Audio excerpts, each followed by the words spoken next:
where Region 9 sports fans fuel up. At Findlay Subaru, we win for our customers. From the first handshake to you driving off the lot, our team runs the perfect game plan every time. Score your next Subaru at Findlay Subaru, 1453 Sunland Drive, on the saving side of the freeway.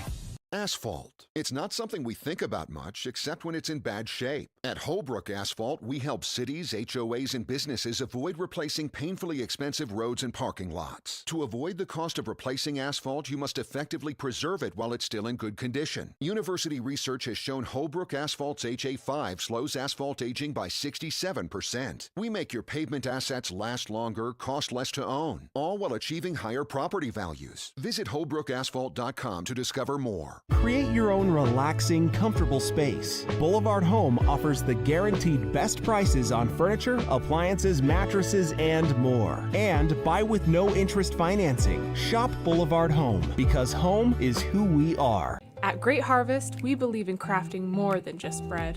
We provide crisp, garden-fresh salads and savory sandwiches. Everything from garden-fresh ingredients to our signature handcrafted bread. Our friendly staff will guide you to find a meal that will leave you craving seconds. At Great Harvest, we truly provide something for everyone. And don't forget our baked goods. Satisfy your sweet tooth and finish your meal with a brownie or cinnamon roll. Come visit us at Great Harvest. Looking for a great lunch and great value with endless options for everyone? Then hurry over to Mountain Mike's Pizza for our all-you-can-eat lunch buffet. Mountain Mike's Weekday Lunch Buffet. It's lunch and salad bar the way it ought to be. Hi there, Dr. Cody Johnson from Johnson Pediatric Dentistry. Just like any good sports team needs a game plan, your child's dental health needs one too. Call us or check us out online. Don't forget to ask for our new patient special. Johnson Pediatric Dentistry, keeping your kids' teeth in championship form. From bold statements to subtle compliments, Wilkinson's House of Lighting will help you more fully enjoy all the different spaces in your home. Find us online at shopwilkinsons.com or come in and see what's new. 88 East, 1160 South, just off Main. From bold statements to subtle compliments, Wilkinson's House of Lighting will help you more fully enjoy all the different spaces in your home. Find us online at shopwilkinsons.com or come in and see what's new. 88 East, 1160 South, just off Main.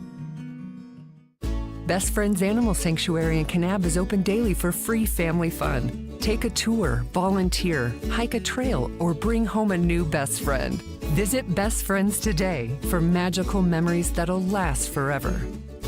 Your child's sports journey starts with the City of St. George Recreation. From their first steps on the court or field to becoming a star player, our youth sports programs are here to develop talents and teamwork skills. So get out and play. Check out all the sports and get signed up at sgcityrec.org.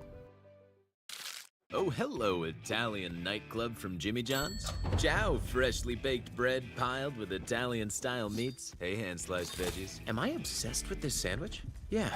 So what if I am? Jimmy John's. Order online or on the app. Huge news! Sport Court has a brand new showroom and design center, and it's next level. See why so many are choosing Sport Court here in Southern Utah for top quality basketball, pickleball, and multi-purpose courts. Learn more at sportcourtofsouthernutah.com. You could wander around a warehouse store forever and never find the one thing that can make all the difference. A helpful face. Now that...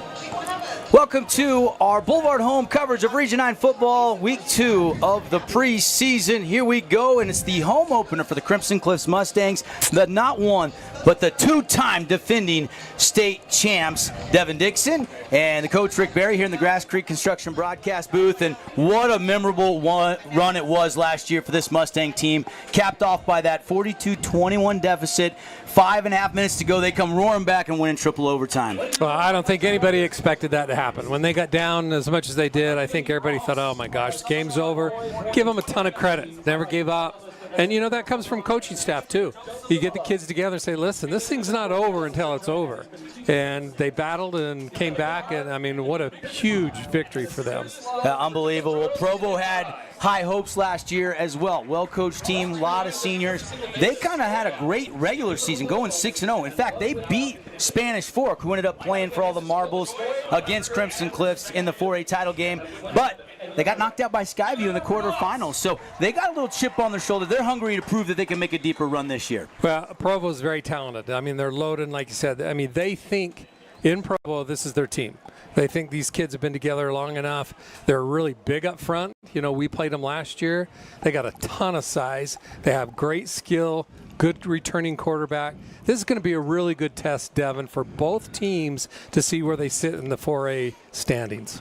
Provo won last week. Crimson dropped a game, but they played a 6A powerhouse in Lone Peak. But they actually cut it to 21-14 with 30 seconds or so left in the second quarter, only to give up a late touchdown. And then Lone Peak came rolling out in that second half and really put it on them. But I think Crimson learned a lot about themselves and probably went to the film study and made some adjustments for this week. I know, you know, coaches have a different feel and a different, you know, philosophy of what preseason really means. Do we play powerhouses and see where we're at, get them experience? Hopefully we don't get any injuries, or do we play a team we feel pretty comfortable with that we can put points on, get away with a win? I like what Crimson did. I do too. I like to be tested. I want to be tested early. It puts an idea for us as a coaching staff to say, okay, these are things we really need to work on, and maybe some areas we need to make some changes with. You look at the other games tonight. I know Paul and Nate were talking about that, but again, if you're just tuning in, getting close to kickoff here, bunch of games in town. You got a home game against Snow Canyon, taking on Shadow Ridge tonight. Hurricanes at home tonight. If you're heading out to H-Town on the east side, Tigers Den should be rocking. They got Moapa Valley tonight. Of course, Pineview goes up to Cedar. You've got Desert Hills at Harriman. This game here with us, and then we're also on our live stream on the Fan Sports Network website and our YouTube page, bringing you Dixie and Canyon View from over there at Flyer Field. And I think that's going to be a really good game. Obviously, Canyon View's gotten better and better as the years have gone on. I think it's going to be a really good test for the Flyers to see where they're at.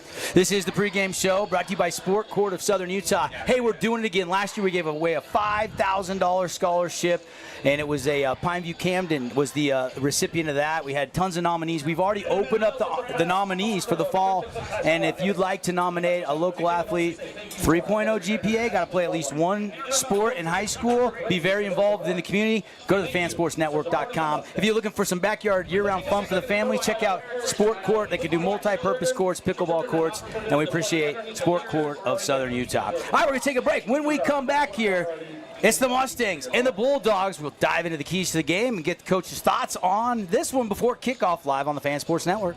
You could wander around a warehouse store forever and never find the one thing that could make all the difference. A helpful face? Now that's something to consider. Everything your local Bucks A stands for is written on our faces. Welcoming, neighborly, knowledgeable. When you're in need of a helpful face, visit one of our 3 Southern Utah locations. At Grass Creek Construction, they put their heart and integrity into every build. Their team is committed to delivering top-quality commercial projects that stand out. Integrity is their competitive edge. Building with passion, building with purpose, proud sponsor of local sports. Need an appliance or two? AWP's got you. Check out the remodeled expansive showroom, highlighting the Cafe series with colors like matte black, matte white, and modern glass. Make your kitchen stand out. Come see the local boys at AWP across the freeway from the Bloomington Walmart.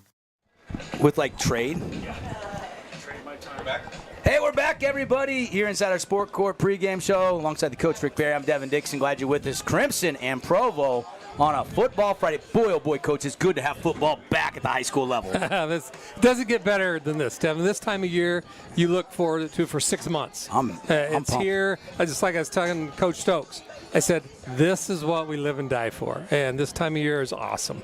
Coach is going to be joining us all season long, and Coach, I want to ask you some keys to the game. You coached against Provo last year. They got the twins, the DiMartini twins, which are receivers, DBs. They've got a really good quarterback back again in Garrick Orchard. Those are some key players to watch, brought to you by our friends at House of Jump. Well, they do. Their skill positions, receivers, QB are great. To me, the biggest key is to neutralize the big boys up front. If you look out and see Provo, they're huge. Yeah. They're huge on both sides of the ball. Now, having said that, if you can go parallel and go back and forth and you wear these guys out, especially with the heat and everything else, they're going to have to – we'll see how deep they are for their rotation on the front lines, but they're as big a team as anybody in 4A. Again, 8-3, the Bulldogs 6-0 in Region 8. Dominated the region, but then got knocked out as the 2 seed. The 7 seed Skyview upset them. Crew Martini, first team All-State last year. They lose Ollie Mackey, their standout running back that set some school records, but they look big and they look like they've reloaded and they are hungry. As for Crimson Cliffs, they graduated over 40 seniors last year. That was a special, special group. Well, it was special, but the nice thing about Crimson is they got a pipeline. It's not like some of the programs where you lose that senior class, you're like, oh my gosh, we don't have a senior class coming in. We only have a few kids.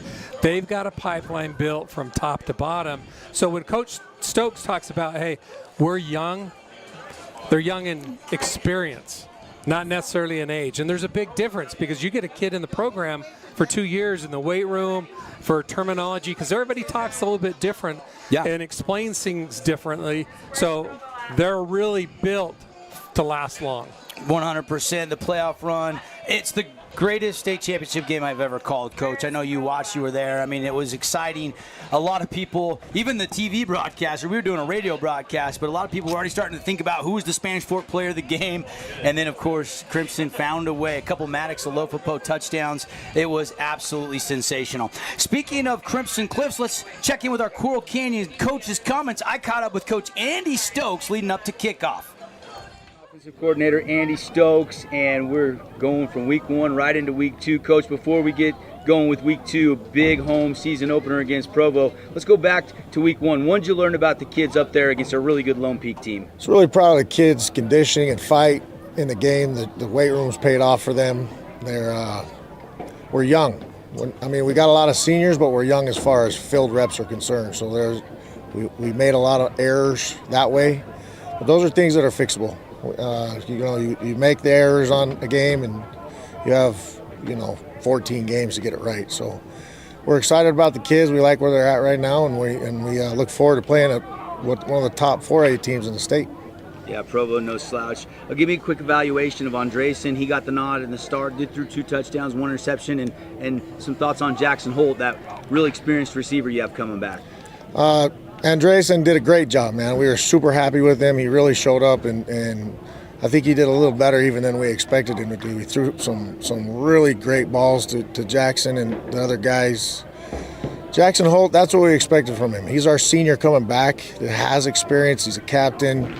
The beginning of the year, those kind of guys, they got to step up and take a bigger load than everybody else, and he did that. And he took some shots, and he jumped back up every time. He's a tough kid, so we're grateful we got him. We're happy that he's out here having fun and doing what he does. Talk to me a little bit about Provo now. It doesn't get easier. It gets harder. You guys got a gauntlet this preseason. Talk about Provo. What are some keys to try to get your first win of the year? Provo's great, man. They're projected to be a top 2 team with Ridgeline, so we got our work cut out for us this week. They got some really good receivers. The quarterback's coming back. He's fast. He can throw the ball. He's a dual threat guy, so some concern there. Biggest thing for us, I think, is to continue to improve and make sure we are keeping up our physicality and doing the things that we are known to be good at, and just get better this week. We got to come out and be better against Provo than we were against Lone Peak. Last year you had so many talented juniors that were seniors. You guys go back to back, but this year you've got a lot of guys that have waited in the wings. How much of your playbook is ready to go at game time versus where you were with last year's unit? This year's group, as compared to last year, we're a little bit farther behind probably than we were last year as far as the playbook is concerned, but I think the physical development up front with the O-line is more farther along than we were last year. It's very difficult to replace a Malachi and McCord, but those guys, Van's doing a great job back there for us. He's a dynamic back as well, so we're not quite where we want to be, but I'm happy with where we are. Final question, what shoes you rocking for the home opener Friday night? Oh, we're going Converse on Friday, red and white. Andy Stokes, everybody, thanks for stopping by. Mustang fans getting on their feet as the home team, the 2-time state champs, ready to take the field for the first time in the 2025 season. And Coach Stokes, what can you say about the job he did? 57-55, triple overtime. He's got a son on this team, a sophomore, that's already got like 10 Division I offers, too. He's a player, especially at that defensive end position. He's a big-time player. He's not just a player. He's a big-time player. By the time he's done, if he stays healthy and keeps progressing the way he is, he's going to choose where he wants to school. I agree. Mustangs getting ready to take the field. Some other keys for the Mustangs tonight. This is no easy matchup. Their preseason, it's a gauntlet. But they do get Provo, a 4A school, compared to last week, a 6A school, and they're at home tonight. I love the matchup, Devin. I think this could be a preview, possibly, of playoffs.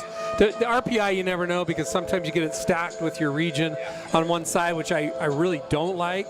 But these two teams, preseason polls have them going deep into the playoffs. So this could be a good measuring stick for both these programs. Other players to watch out for Ince. I mean, he was behind McKay Wright last year. He's now a senior, right in the middle of that defense. Obviously, Bryce Strickland. Coach likes to blitz him a lot from that outside linebacker position out of that 3-4 look.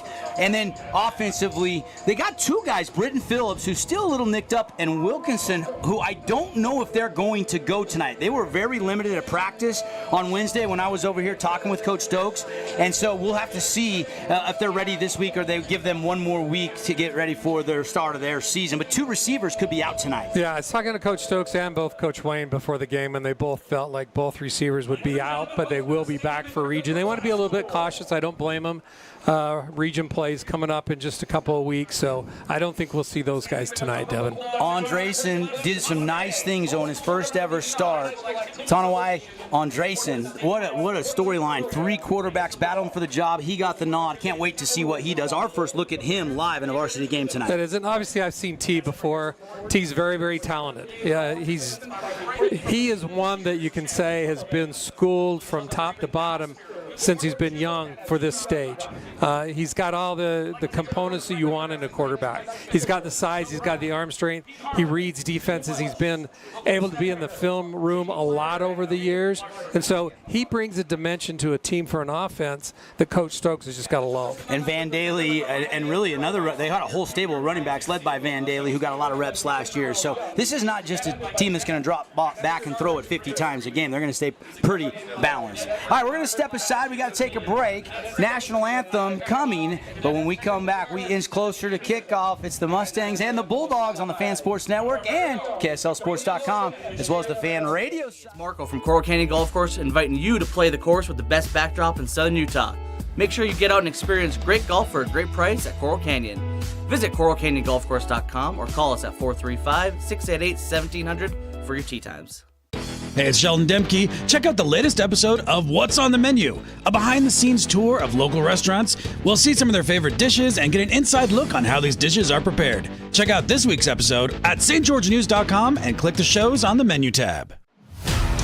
To us, pizza the way it ought to be isn't just our slogan. It's our promise and our passion to give you the best dining experience and the best tasting pizza you expect. For over 40 years, we've been making pizza the way it ought to be, handmade with the freshest and finest ingredients. Our dough is made fresh daily, and we use 100% whole milk mozzarella cheese and toppings to the edge.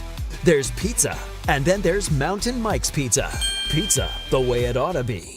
Need an appliance or two? AWP's got you. Check out the remodeled expansive showroom, highlighting the cafe series with colors like matte black, matte white, and modern glass. Make your kitchen stand out. Come see the local boys at AWP across the freeway from the Bloomington Walmart. At Findlay Subaru, we win for our customers. From the first handshake to you driving off the lot, our team runs the perfect game plan every time. Score your next Subaru at Findlay Subaru, 1453 Sunland Drive, on the saving side of the freeway. Hey, have you tried the St. George Stretch Lab? It'll help boost your athletic performance, help you feel less restricted in your movements, knock out those nagging aches and pains, and melt away your stress. Right now at the St. George Stretch Lab, get an intro stretch for just $39. That's $30 off. Mention keyword radio. We love giving back to our community, and over the years, we have provided vehicles for families in need, supported local charities, and helped train our first responders. Dealer Collision, your place for collision repair. At Grass Creek Construction, they put their heart and integrity into every build. Their team is committed to delivering top-quality commercial projects that stand out. Integrity is their competitive edge. Building with passion, building with purpose, proud sponsor of local sports. Need an appliance or two? AWP's got you. Check out the remodeled expansive showroom, highlighting the cafe series with colors like matte black, matte white, and modern glass. Make your kitchen stand out. Come see the local boys at AWP across the freeway from the Bloomington Walmart. From bold statements to subtle compliments, Wilkinson's House of Lighting will help you more fully enjoy all the different spaces in your home. Find us online at shopwilkinsons.com or come in and see what's new. 88 East, 1160 South, just off Main. Flynn Group plays to win. From commercial to residential projects, we deliver the total building in.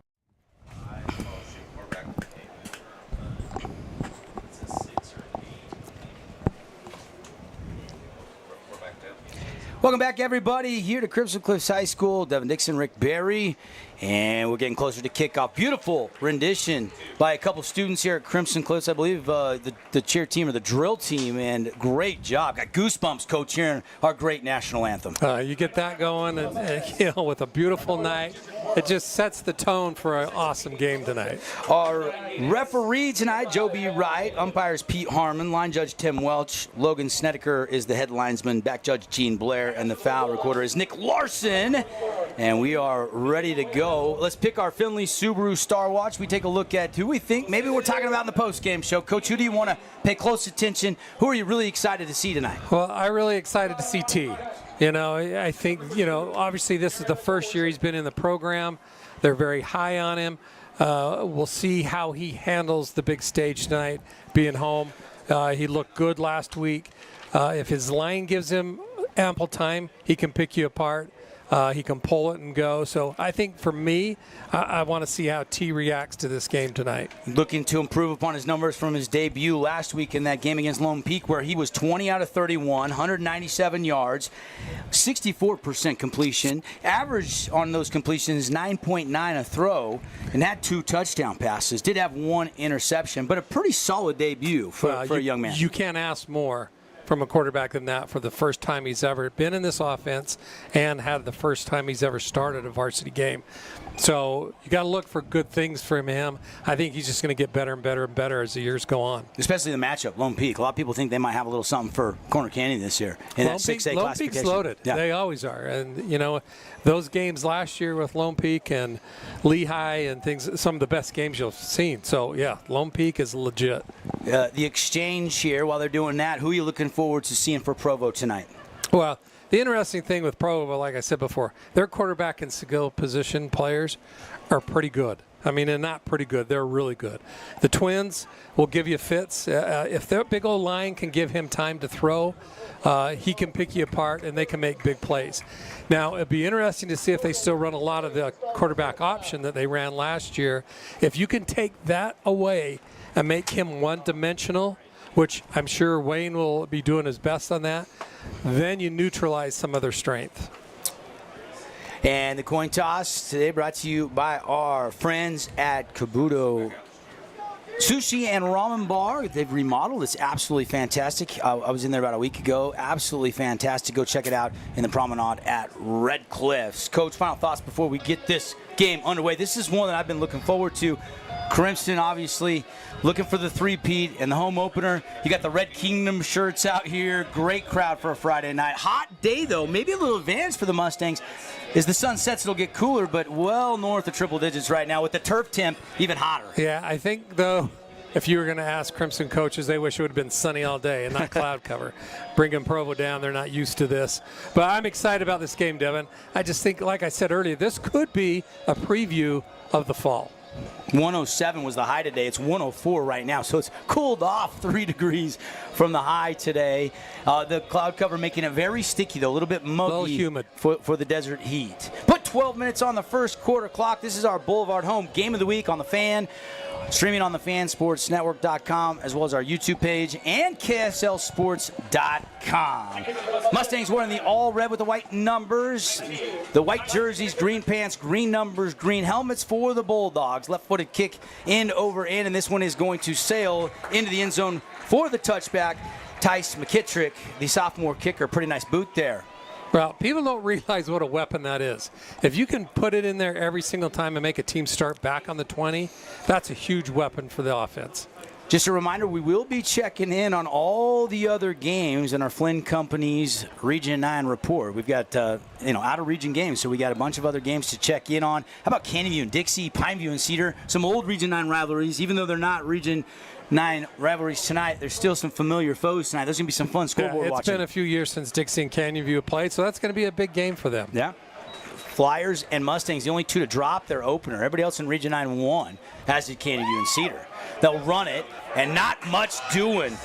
Taken down in the backfield, might have fallen forward for a yard, and that was it. The ball carrier, Malik Filamatua, 6-foot senior, and he'll lose a couple yards. Well, if you look down there, Devin, too, and look at the size of that Provo offense. That offensive line, like I said, is as big as you're going to see. So if Crimson can neutralize that with their speed and schemes, it's going to be a long night for Provo's offense. 2nd down and 12. Inside their own 20. Here is Garrick Orchard. RPO, going to give it. And now he pulled it. He kept it. He's got a little room outside the left tackle, pushing his way to the first down marker. Fumbled it out of bounds late.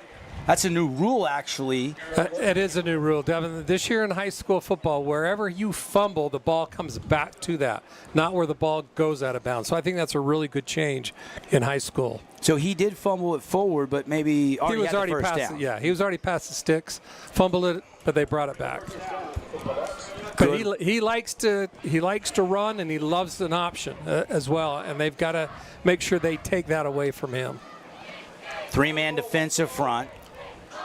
3 receiver set, twins to the near side. Shotgun pass, quick receiver screen. Caught outside.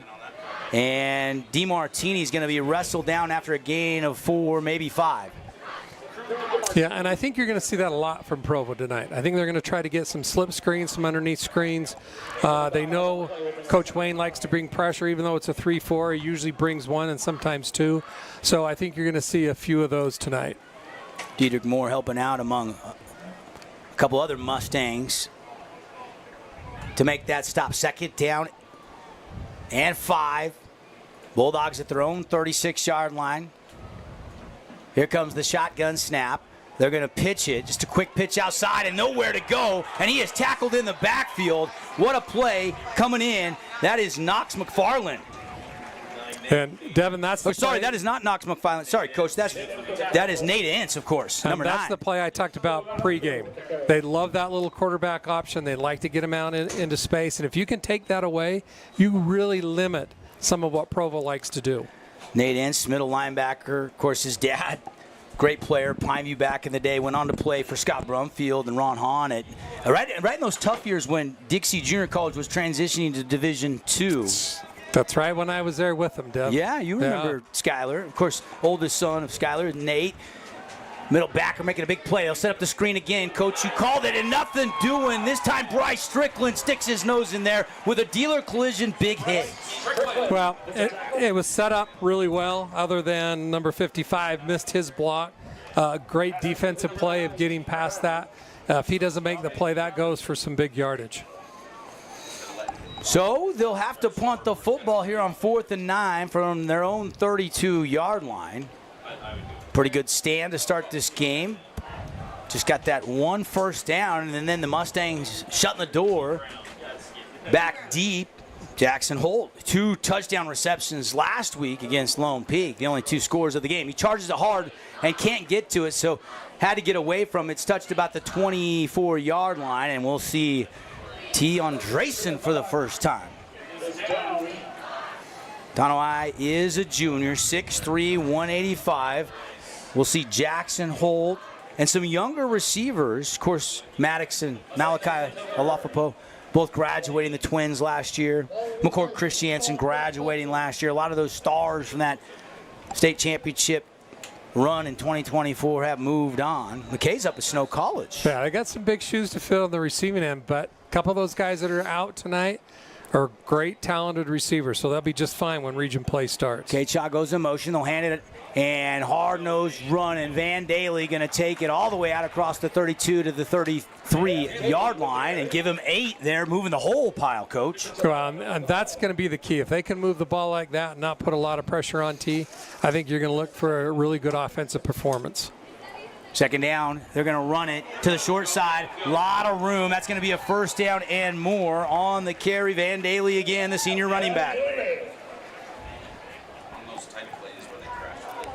Van last week, 15 carries, 107 yards. So over the century mark in the season opener. And off to a good start here. Outside, makes a man miss, and finally tackled. That was Truman Horn, the senior wide receiver. And early on, Devin, I think you can see the game plan for Crimson is with the size of Provo, they're going to go side to side. They're going to wear these guys out and get them tired and get that side to side. Going fast. Almost a no huddle here. Handoff, and T will keep it. Andreson's going to get the first down and more into Bulldog territory. That is going to be a 12-yard scamper for the quarterback. Brian, that's what I referred to before. T can run the ball, so he's somebody you got to pay attention to. Not only can throw it, but he's got the legs to run it. Pistol. Andreson has it. Quick pass, and he let Jackson hold a little bit too far. It's incomplete. Second down and 10. And the Mustangs can slow things down if they would choose to. Andy Stokes rocking the Converse shoes on the sideline. He's a shoe guy like you, Coach. Yeah, he's usually in Jordans. I'm surprised he's in his Converse tonight. Van Daly off the right side, taking it all the way to the boundary. He's cut down, but another positive run for Van Daly. And he got half of the yardage needed for the line to gain. Still going to be third and medium here. What play do you want to see here to try to move the chains? I think you stay with what you're doing. You know, you're getting these big guys having to run from side to side, and that's going to wear them out. Again, pistol. 3rd and 6. Trips to the near sideline. Audible maybe coming from Coach Andy Stokes. Hand signals in. What he's seeing here. Well, that's a 2-down territory, so you may see something to set up another play. They'll go underneath. It's a little curl route. It's caught, and it's going to be enough for a fabulous Freddy's. First down. Jackson Holt with that reception. Nice job finding a little pocket, and T put it right on him. Nice little curl route. Receivers knew where the sticks were, got to him, turned, and T found him. 7 minutes, 13 seconds left on the Nets on Fire clock here. Opening quarter, no score. Mustangs, though, marching. Knocking on the red zone. Andreson lost the ball, picks it up, takes a shot, and is dropped. He'll lose about 4. Didn't look to be too bad of a snap. Maybe looking, eyes were downfield there. Yeah, it was a pass, and he had 2 guys out. They were looking like a little bit of a bubble screen there. Had it set up. Just unfortunate. He looked at the receiver instead of securing that ball first. Second down, and actually about a 5-yard loss. We'll call it second down and 15. Out of the shotgun, Andreson looking to throw. Has some time, stands in the pocket, delivers it, and it is caught. No, it came out late. It's incomplete. Holt ended up getting off the ground with it, but it must have got ripped out. It looked like almost joint possession there for a moment or two. Coach Stokes doesn't like the call. He's got his arms out of – he thinks it was a reception, but from up here we couldn't see, Devin. Yeah, we're blocked by the players on the boundary on the home sideline. I don't think a replay is going to help us out there. 3rd and long for Crimson. From the 36 of Provo, Andreson gonna tuck, gonna run. Nobody was open downfield. He's gonna have a nice gain down inside the 26-yard line near the 25. It's gonna be 4th down and 4. That's enough to get them probably into field goal range, but they got enough they might want to go here. Yeah, that put them back into 4-down territory. It's a great decision not to force it, live to see another down, pick up the yardage you can. Now it makes it very manageable when you got 4th and 4. Hullbrook Asphalt replay there. Of course, we're hoping for the big score dessert. If we get over 25 points, fans, you win. Head to Yogurtland, buy one, get one free. Compliments of Hullbrook Asphalt. Under 6 minutes to go, opening quarter. Andreson and the offense staying on the field. They're going for it. Gonna throw, looking underneath, over the middle, incomplete. Trying to hit Cade Shaw, and he couldn't get his hands up. They like Cade Shaw, very versatile running back, but he was in a pass route there, and that was a tight window, but they could not connect. Yeah, it was double coverage in there. I think if he had that over, he's going to go to the outside receiver. He had a little bit of an open window out there with enough yardage to gain. As he looks at that, he's going to see he needed to check in to go to that second option there. But no, even though there was no points, it was a good opening drive for Crimson Cliffs of moving the ball. Tonight's game brought to you by Everbowl, acai bowls and smoothies packed with superfoods to fuel your day in the Red Rock Commons, where St. George gets their superfood fix. Nothing like a Saturday morning to start your weekend off at Everbowl. Maybe I'll see you there tomorrow. We got the big Fill the Bus with Findlay Subaru tomorrow. We'll be over at Handles, so maybe I'll go get an acai bowl and then head over there for we're live on the Fan Sports Network from 11 to 1 tomorrow. I'll top it off with a little ice cream. Yeah. Why Give me some not? peach. The peach is in season. I love that peach ice cream. 5:48 to go. Second possession of the game for Provo. They'll start this one at their own 25. Rolling out and throwing on the run. It's complete as Orchard hits Crew DiMartini. And that's going to be enough for a first down, an 11-yard pickup on a roll out to the left, and the quarterback put it right on him. Well, it's a great tandem you have when you have the twins. You know, both Crew, and Griffin, two very talented receivers, and they both have really good speed. So you've got to give them a little bit of cushion because they can blow right by you. Last week for the tandem, some pretty good numbers. You like to get off to a hot start. And 12 of 21 for Orchard, 259 yards, 2 touchdowns last week. They'll go to the ground. Big run, longest run of the opening quarter for the Bulldogs. That's a gain of 10, and that'll be a fabulous Freddy's first down. Griffin DiMartini last week had 112 yards receiving. Crew only 2 catches, 22 yards, but Crew has had more looks early on here than Griffin has had. Yeah, I think at the end of the year you're going to see them both going somewhere and play. They both can play at the next level. It just depends on what level that is. Cruz listed 6'1", 180. Griffin 6'3", 185. 4:45 and ticking on the first quarter clock. No score on our Wilkinson's House of Lighting scoreboard. Out of the shotgun, they're going to throw. Looking downfield, Orchard high points it to Crew DiMartini, and he caught one hand on it but could not bring in the catch. Yeah, Crimson brought pressure from the outside there, forced him to step up in the pocket and throw it a little bit quicker than he wanted to. Kind of a vertical almost, just right down the numbers. And that'll be incomplete and bring up second down and 10. Bulldogs out to the 46-yard line.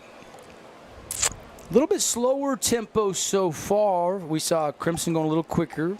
Bulldogs not in quite a rush. Not going slow by any means, but certainly not going no huddle.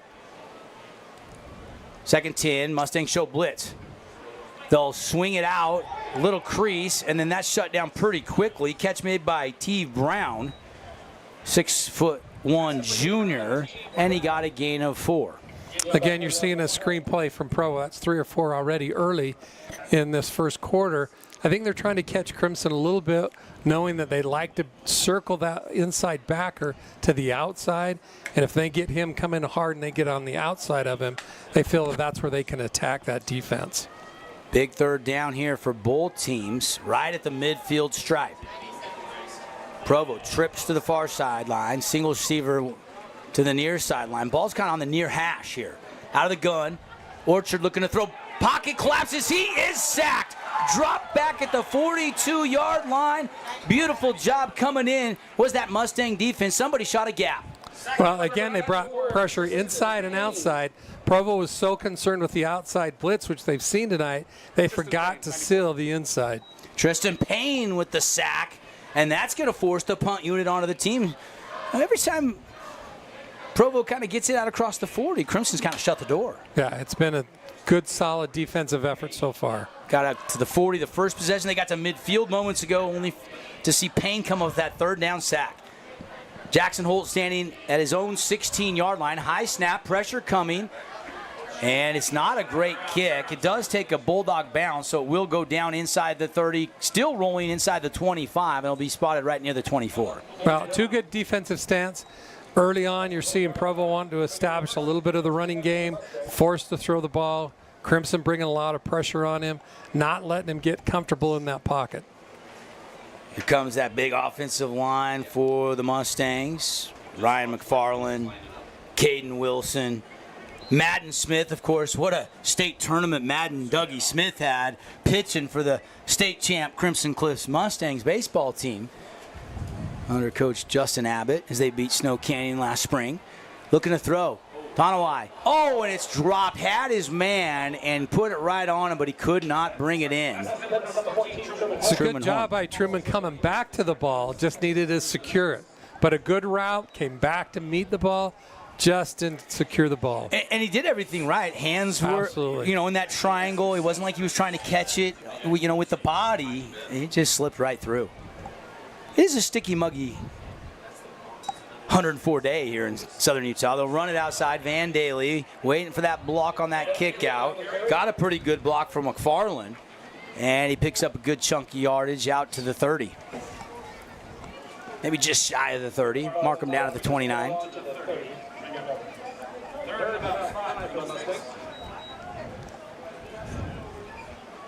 You looking at Kenny, how big he is? They don't list his weight. Some of them, they don't even put the weight on there. 77, 78, 79, all around that 300-pound mark.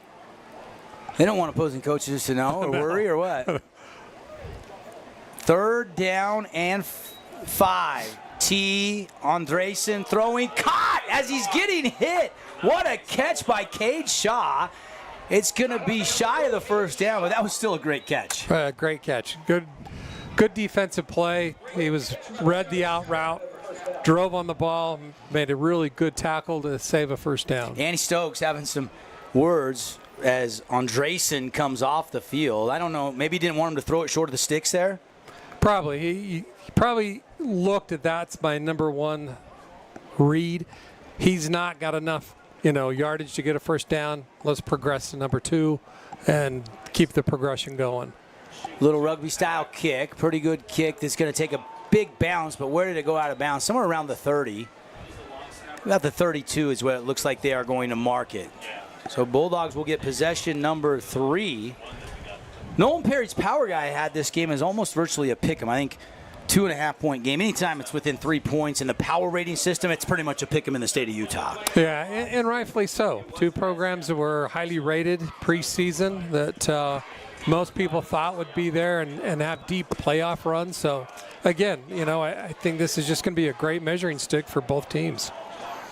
Good crowd on hand tonight, but no offense that's led to points for either team.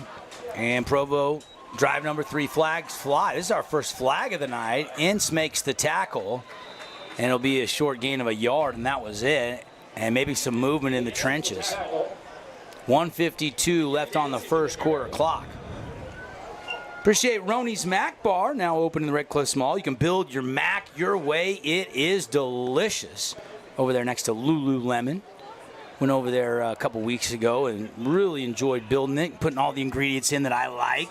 Thanks for the invite. I'll invite you. We'll go again. Jeez. We'll get over there. You talk about all these new places, and I haven't seen that invite. Yeah, we got. You've been gone all summer, Coach. That's true. You've been eating Italian food in Capri.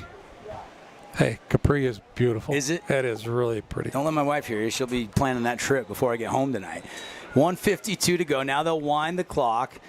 Garrett Orchard, the senior 6'2 quarterback, looking to throw. First down and 15. He's rolling to the right. He's got a throw on the run. He has a man, and it's caught. Caught out across the 45, taken down at the 47-yard line.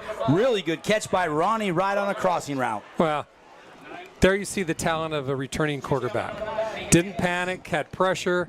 Major was on the corner, on the chase. Look at him. He keeps his head up, looks for his receiver downfield and makes the play. I like how Ronnie right flattened, too, and that makes that an easier throw.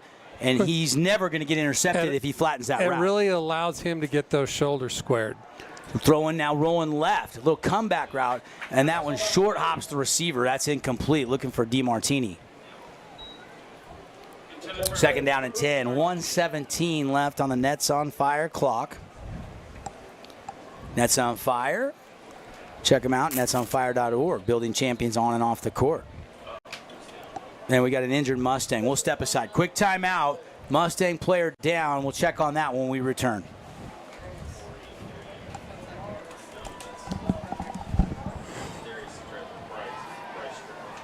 Back Nine, we bring the world's best horses to you. Elevate your game at any time with 24/7 access to top-tier golf technology and expert PGA instructors available. Back Nine Golf is a place to improve your swing for all ages. Join us today. Looking for a great lunch and great value with endless options for everyone? Then hurry over to Mountain Mike's Pizza for our all-you-can-eat lunch buffet. Mountain Mike's Weekday Lunch Buffet. It's lunch and salad bar the way it ought to be. You could wander around a warehouse store forever and never find the one thing that could make all the difference. A helpful face? Now that's something to consider. Everything your local Bucks A stands for is written on our faces. Welcoming, neighborly, knowledgeable. When you're in need of a helpful face, visit one of our 3 Southern Utah locations. Asphalt. It's not something we think about much except when it's in bad shape. At Hullbrook Asphalt, we help cities, HOAs, and businesses avoid replacing painfully expensive roads and parking lots. To avoid the cost of replacing asphalt, you must effectively preserve it while it's still in good condition. University research has shown Hullbrook Asphalt's HA5 slows asphalt aging by 67%. We make your pavement assets last longer, cost less to own, all while achieving higher property values. Visit hullbrookasphalt.com to discover more.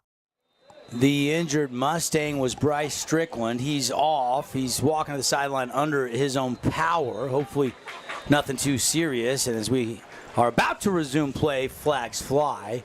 And it's a false start, going to be a 5-yard penalty against Provo. I think one of the things, Devin, we got to really pay a close attention to is some of these big guys on Provo go both ways. They're both on the offensive line and defensive line, and with the temperature the way it is, these guys are going to have some rest and rotation. I agree. And there's a quick pitch, and then chopped down in the backfield. That's going to be a loss on the play. Was that Dedrick Moore coming in from that outside backer position? It looked like Lincoln to me, but it's a great. Either way, it's a great play. I've taken away one of their bread and butter plays. Yeah, you're right. That was Lincoln Langston, the strong safety. Moore plays more that outside backer position.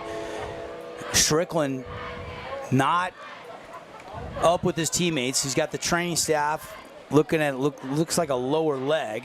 It's 3rd down. Roll out pass. Pressure comes. Throwing it. Incomplete. The hit comes and dislodges that football. Pretty good play there by Austin Benson. Yeah, Austin read the play. The receiver's open at the beginning. He timed it perfectly. As soon as it hit, he hit him in the back and made a big hit there for an incomplete pass. And again, the theme of the first quarter with 33 seconds left is another punt. This will be the 5th punt of the game. Well, both defenses are playing well, and you can see, again, the balance of the talent between these two teams.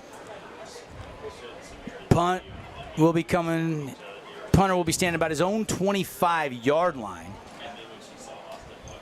And Jackson Holt standing at his own 20-yard line. Good snap. Here comes the pressure, but the kick is away. This is a little bit better kick this time, but it's short. Holt can't come up and get it. Holt's given some pretty good room there. Yeah, I think a little bit too much respect for the punts that we've seen so far. I think they need to scoot him in almost 10 yards so he can get that on the fly. There is a little bit of gusty 7-8 mile an hour breeze out there. It's hard to tell which way the wind's blowing right now. It's definitely not in the booth. No, it's a sultry, hot booth here at Crimson Cliffs, but we're excited to be here. We'll tough it out. This is like Coach going to the gym and getting in the sauna. I need those Handel's ice cream at halftime.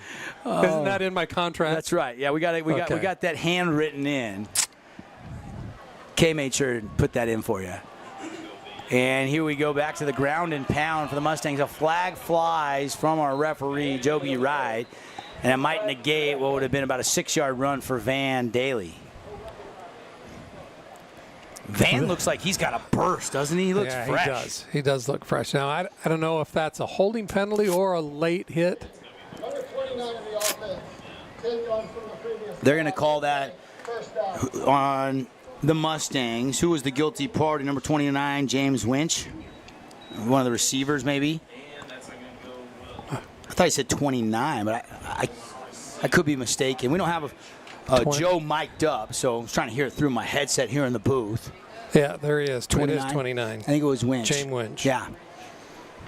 7 seconds left in the first quarter. Probably be, barring an incompletion, the final play of the quarter. They'll set up a little receiver screen. It's caught by Jackson Holt. Wiggles at the 30. Speed burst down the hash to the midfield stripe and into Bulldog territory. So we head to the second quarter on a big play on a receiver screen. Great call by Coach Stokes on that. Knowing that long distance, a little slip screen. Get those guys again out in the perimeter. That takes away the big guys in the middle, and he makes one guy miss, and he's off. Mustangs will be driving in Bulldog territory when we come back, but that's the end of the first quarter. No score on our Wilkinson scoreboard here from Crimson High. Best Friends Animal Sanctuary in Kanab is open daily for free family fun. Take a tour, volunteer, hike a trail, or bring home a new best friend. Visit Best Friends today for magical memories that'll last forever.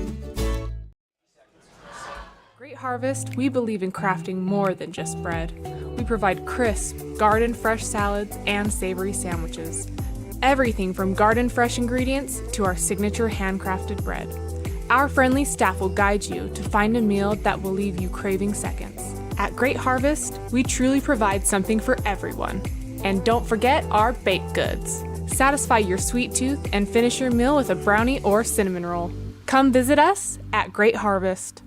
Nets on Fire is the place to hoop in Southern Utah. Elevate your game with group or individual training with elite coaching. Hustle to netsonfire.org to learn more and see why so many rising stars hoop at Nets. Nets on Fire, building champions on and off the court. Warning, what you're about to hear may impact your dinner plans. The viral mac and cheese place you've seen online has made its way to town. Imagine build your own mac with fan favorite toppings like smoked brisket all the way to the controversial pineapple. Try it at the Red Cliffs Mall in St. George or in front of BYU in Provo. Quarter number 2, here we go. And it will be Andresen taking a shot, one-on-one, down the field, and it's incomplete. Trying to hit the intended receiver, Benson Hoffine, and pretty well defended there at the end of the play. Just couldn't bring it in. Well defended, but the ball was right where it needed to be. Inside shoulder because the defender was on the outside. So he put the ball where he needed to be. Just a good defensive play of coming up and breaking that up. Tonight's game brought to you by Boulevard Home, making your house more like home for over 50 years. Go take a look this weekend. Maybe a new sectional, maybe a new appliance or new bed. If you're in the market, go shop smart at the Boulevard. Man in motion. That's Shaw. They'll run it with Tonawai Andresen, and almost had 2 lead blockers there, but that was really well defended by the Bulldogs. No gain on the play. It'll be 3rd down and 10.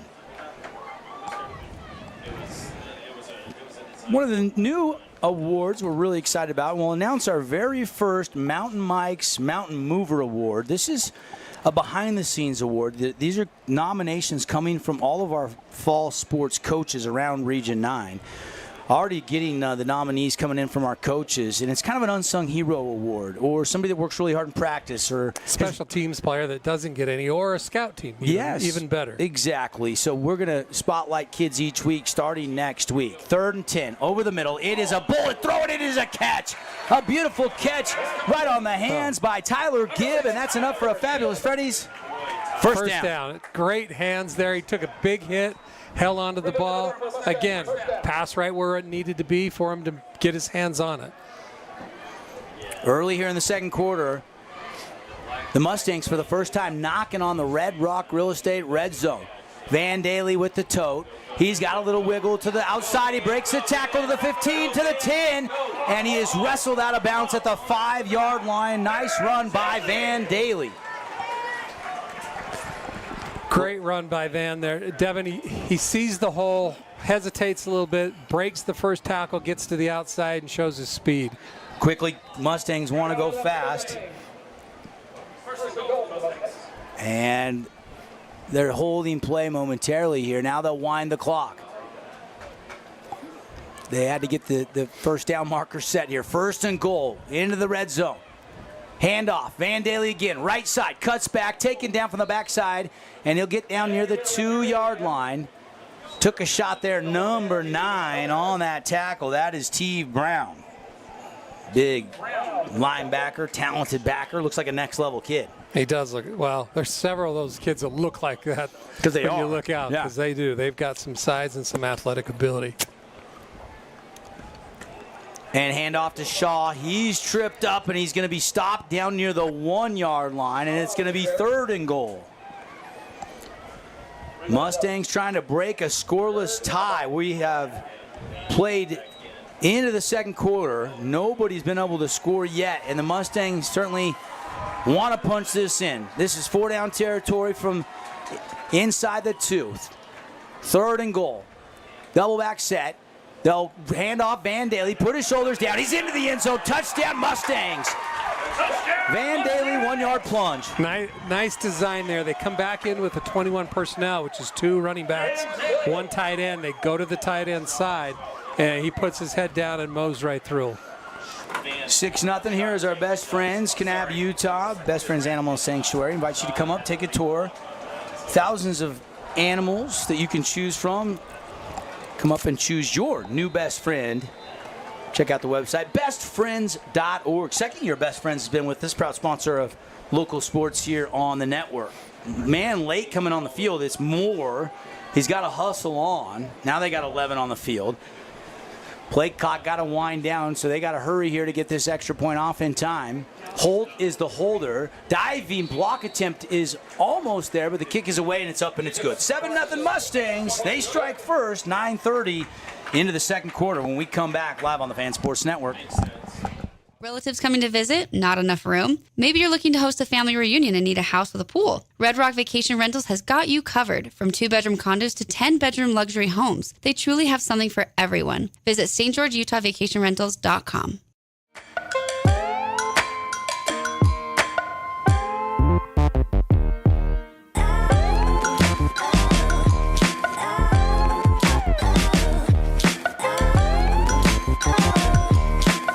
Your child's sports journey starts with the City of St. George Recreation. From their first steps on the quarter field to becoming a star player, our youth sports programs are here to develop talents and teamwork skills. So get out and play. Check out all the sports and get signed up at sgcityrec.org.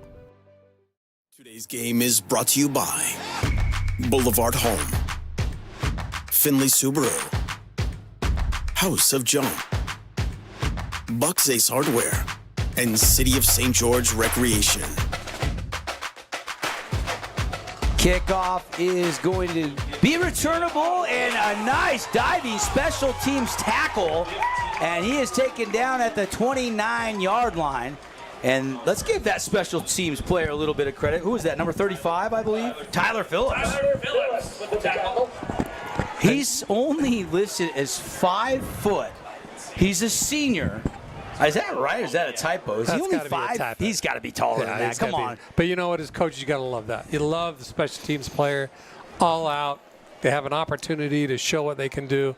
You got to love it. Let's look at some Flynn Company's Region 9 scores, Coach. What do you see so far from around the region? Well, Cedar's up 14-0 on Pineview, and I think people are going to be very surprised about that because Pineview has a tendency to put up big numbers offensively. Can they hold people defensively is the big question there. Just an update. Pineview has just scored to cut that to 14-7 on an 18-yard touchdown for the Panthers. So they have scored, but Cedar is still ahead by a and score. They're a great offensive team, and they will put up points. Harriman is up big on Desert Hills, 23-0. Again, bigger school. Bigger school. You're going up to play a 6A team. Even though they were only a 3 or 4 win team last year, though. Yeah, but Harriman's loaded. They got a lot of young kids that already have D1 offers that are sophomores. 4-yard gain on first down. Bulldogs looking to answer back. Nice run up the middle, and that's going to be a first down out to the 35-yard line on the legs of their big-time senior running back, Malik Philomoatu. And he is a load, about 6 foot, 200 pounds. They have him listed 200. I'm not sure he's a little bit more than that, Devin, but, man, he gets going, and he is a load to tackle. I agree. I don't want to tackle him, Coach. He gets into the secondary with some speed. Those DBs are going to have a hard time. Just checking to see if we had any other score updates from around the region. Hurricane playing Moapa Valley. Snow Canyon playing Shadow Ridge, a team that runs the ball. Hardly throw the ball. Last year they went in the playoffs and threw the ball, I think, twice in a playoff game against Faith Lutheran and lost in overtime. And there's another nice first down surge. Provo's starting to go to the ground and pound a little bit, and they're back out near midfield. They'll mark it down about the 49-yard line. Well, you get him past the first line, Devin, and he's going to get, just with that forward lean and his size, he's going to get 3, 4, 5 yards every time. Speaking of Snow Canyon, they strike first. 55-yarder from their junior quarterback, Olson. He hit Beathers. Run off the right side. And that'll be just a 2-yard gain. A little bit better job defensively there. Now, Mustangs say they have the ball. They're pointing. And they do have the ball. The ref signals Crimson ball. It was on the far sideline. I didn't see the ball come out, Coach. We'll take another look, a little closer at this one. But the game's first takeaway will come on a fumble recovered by the Mustangs here with 7:39 left in the second quarter, and the Mustangs lead 7-0. Well, and that's exactly what Crimson needed. They've been on their heels a little bit on this drive. Big turnover. And again, these are keys to the game, especially early, is turnovers. So, good field position here. They'll be right shy of midfield at the 49. Here comes Tonawai Andresen. Go pistol look here. Trips to the near side. Single receiver, Holt at the top of the string. No, Holt's in the middle of the trifecta. Andresen under a little duress. He's tackled from the backside. He does get back to the line of scrimmage for no gain. Good coverage in the back end. You know, he's looking downfield, didn't see anybody, didn't panic, and got back to the line. Again, you always hear me say, Devin, don't force the ball, live to see another down. I agree. I do hear you say that a lot. Trips to the other side of the field for Coach Wayne Olafopo and the Mustangs. They'll go empty with motion, and they'll run a quarterback draw. He makes the backer miss, but just couldn't stay on his feet, or he could have had a lot more yardage there. Still a good gain of 4, maybe 5. If he could have got past 22, he's got another 10 yards, just were able to trip him up. We'll go back to that score. We had, Snow Canyon up 7-0, Cedar up 14-7.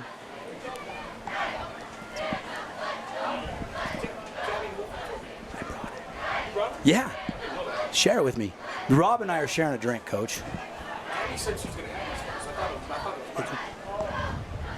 Here we go.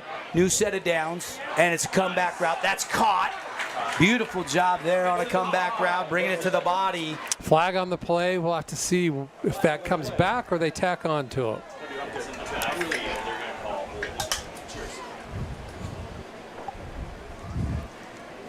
And it's going to be probably a hold, wouldn't you guess, Coach? Yeah, the way it looks. They're facing the other direction, coming back towards Crimson. Kind of an important part of the game here. You got some momentum if you're Crimson. You just recovered the fumble, but this is going to be a hands to the face. And it's going to go against Provo. And that's an automatic first down. They had the back judge facing the opposite direction. Looked like he was going to mark it off the other way. That's kind of what I saw too, but it does go against the Bulldogs, and now the momentum. That's a big call. Bulldogs got to try to stiffen here. They're just outside the Red Rock Real Estate red zone. They'll spot this down at the 21. Now we'll call it the 22.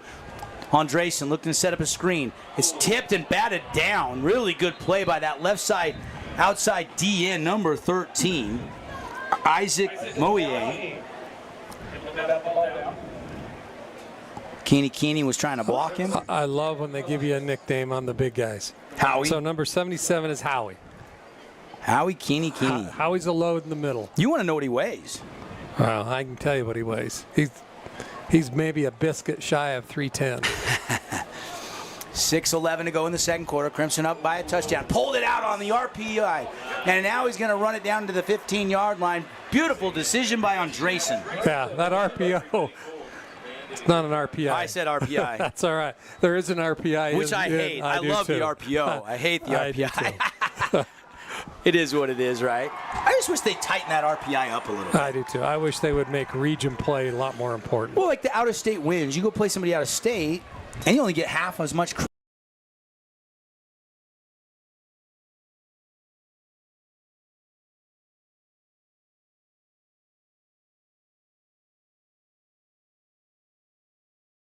home, auto, or life insurance under one roof. Let's keep it right here inside the Grass Creek Construction broadcast booth, and Coach, what could you do to make the RPI just a little bit better? You've dealt with it as a head coach for years. Yeah, the thing I don't like, and I've said this before, Devin, as coaches, you have to look at your schedule as soon as the season's over and say, okay, what makes sense for us that we could get points? Right. Instead of what team fits us better to look and play. Like, if I know our region throws the ball a lot, I want to play a team that throws the ball a lot. But instead, now you're looking at a team, okay, they're a good team. I think we can beat them. They're going to get a lot of wins. We're going to get a lot of RPI points. I would love to see them go back and take a step back and say, okay, wait a minute. Let's look at region play. Let's reward the rankings of region. I still wish they'd go back to crossover. Because you're going to get the best teams at the end. I don't like when the schedule comes out and you see there might be 4 or 5 teams from Region 9 in the same side of the bracket. Right. That's tough. We've seen it before. Tough. Yeah, we've seen it before. It's tough to play another team twice. Yep, I agree. So cross bracket, they're not going to do that. So let's level out that RPI and let's reward people for your region play and your standings. Out of the timeout, both sidelines talk things over. Andresen looking to throw, whips it, and it is broken up, incomplete. Trying to find Jackson Hold again, and really good defense there. That was number 17 on the coverage, Justin Tila. Yeah, he read that route, jumped it early. T didn't have quite a bit of enough time. He had to throw it a little bit early, but really good defensive play by number 17. Now, 4th down. And a long 3 here. Offense is going to stay on the field. You got to go early in the season, the old playbook, and find something that'll get you 3 yards. 4 down territory. 3rd down, I would have loved to see a run up the middle so you can get 2 runs for 2 yards. We'll see what they come up with here. Pistol look.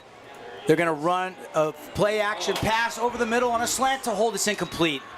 Jackson Hold on a slant. Pretty good fake in the backfield. I thought Van Daly had the ball momentarily. Yeah, I mean, obviously Coach Stokes knows what he's doing out there, knows his strengths thing. As a former coach and a defensive guy, I would have loved to see 2 runs. 4 down territory, it's 4th and 3 or 4. Let's pound the ball twice. Yeah, they throw it twice and come up empty. And after recovering the fumble, Provo's got to feel pretty good that they're only down 7-0. Yeah, they dodged it.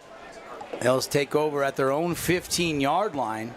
They've been pretty good from about their 20 to about midfield, but haven't really threatened. Have not been in the red zone yet tonight of Crimson Cliffs.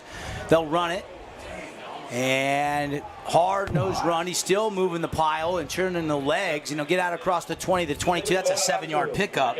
You got to love how hard he runs. The first guy's not going to bring him down. Malik Philomoatu. Again, 6-foot senior, 196 pounds. So he's got some. I think he's 2+. Yeah, I think so too. Quick hitch route, caught down the sideline, and then driven out of bounds, but not before they pick up a big Fabulous Freddy's first down. Bulldogs again out to the 35-yard line with 5 minutes and a second left here in the first half. And a great block there by number 18, Chase Pollard, their tight end. He actually got a really good block on the outside corner that sprung that. Bulldogs will slow it down here. Definitely a faster tempo when the Mustangs have the ball than the Bulldogs. Out of the shotgun. 3 receiver set. Power run off the right side. Nothing doing. Shut down and a TFL. Major Stokes over there to make the stop, that sophomore defensive end for the Mustangs. That's a big 4-yard loss right there, Devin. Great play by Major. Again, young kid, tons of talent, good size. It's going to be fun to watch him over the years. Again, already 10 offers with Oregon State, Washington State, some of the bigger schools that have already offered Major Stokes. Stanford. Stanford. He can go where he wants by the end A couple of the in-state schools have offered him. I know Utah Tech was the very first to offer him. They offered him as an 8th grader, Coach. It's a deflection, and it's batted down, and it's going to be incomplete. Great penetration up the middle. They brought some the backers. Provo line did not pick it up, and so they were able to get their hands up and deflect that pass. 4:24 to go. 3rd down here. Bulldogs got to get it out to the 34. Just to be safe, they'd like the 35 or more. Out of the shotgun. Garrett Orchard, standing in the pocket, takes a shot down the slot, and it's incomplete. One-handed grab goes off the fingertips, then off the DB's fingertips, incomplete. Yeah, it was double coverage. Probably not the wisest decision. That was a little 50-50 ball that he threw up there, hoping his receiver could make that play.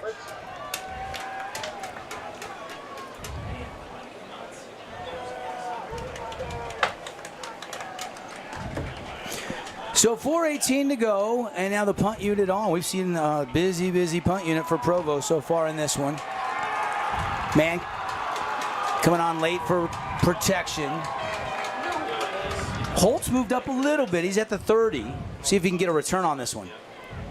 Time for the punter. Kick is away and returnable from the 28. Out across the 45.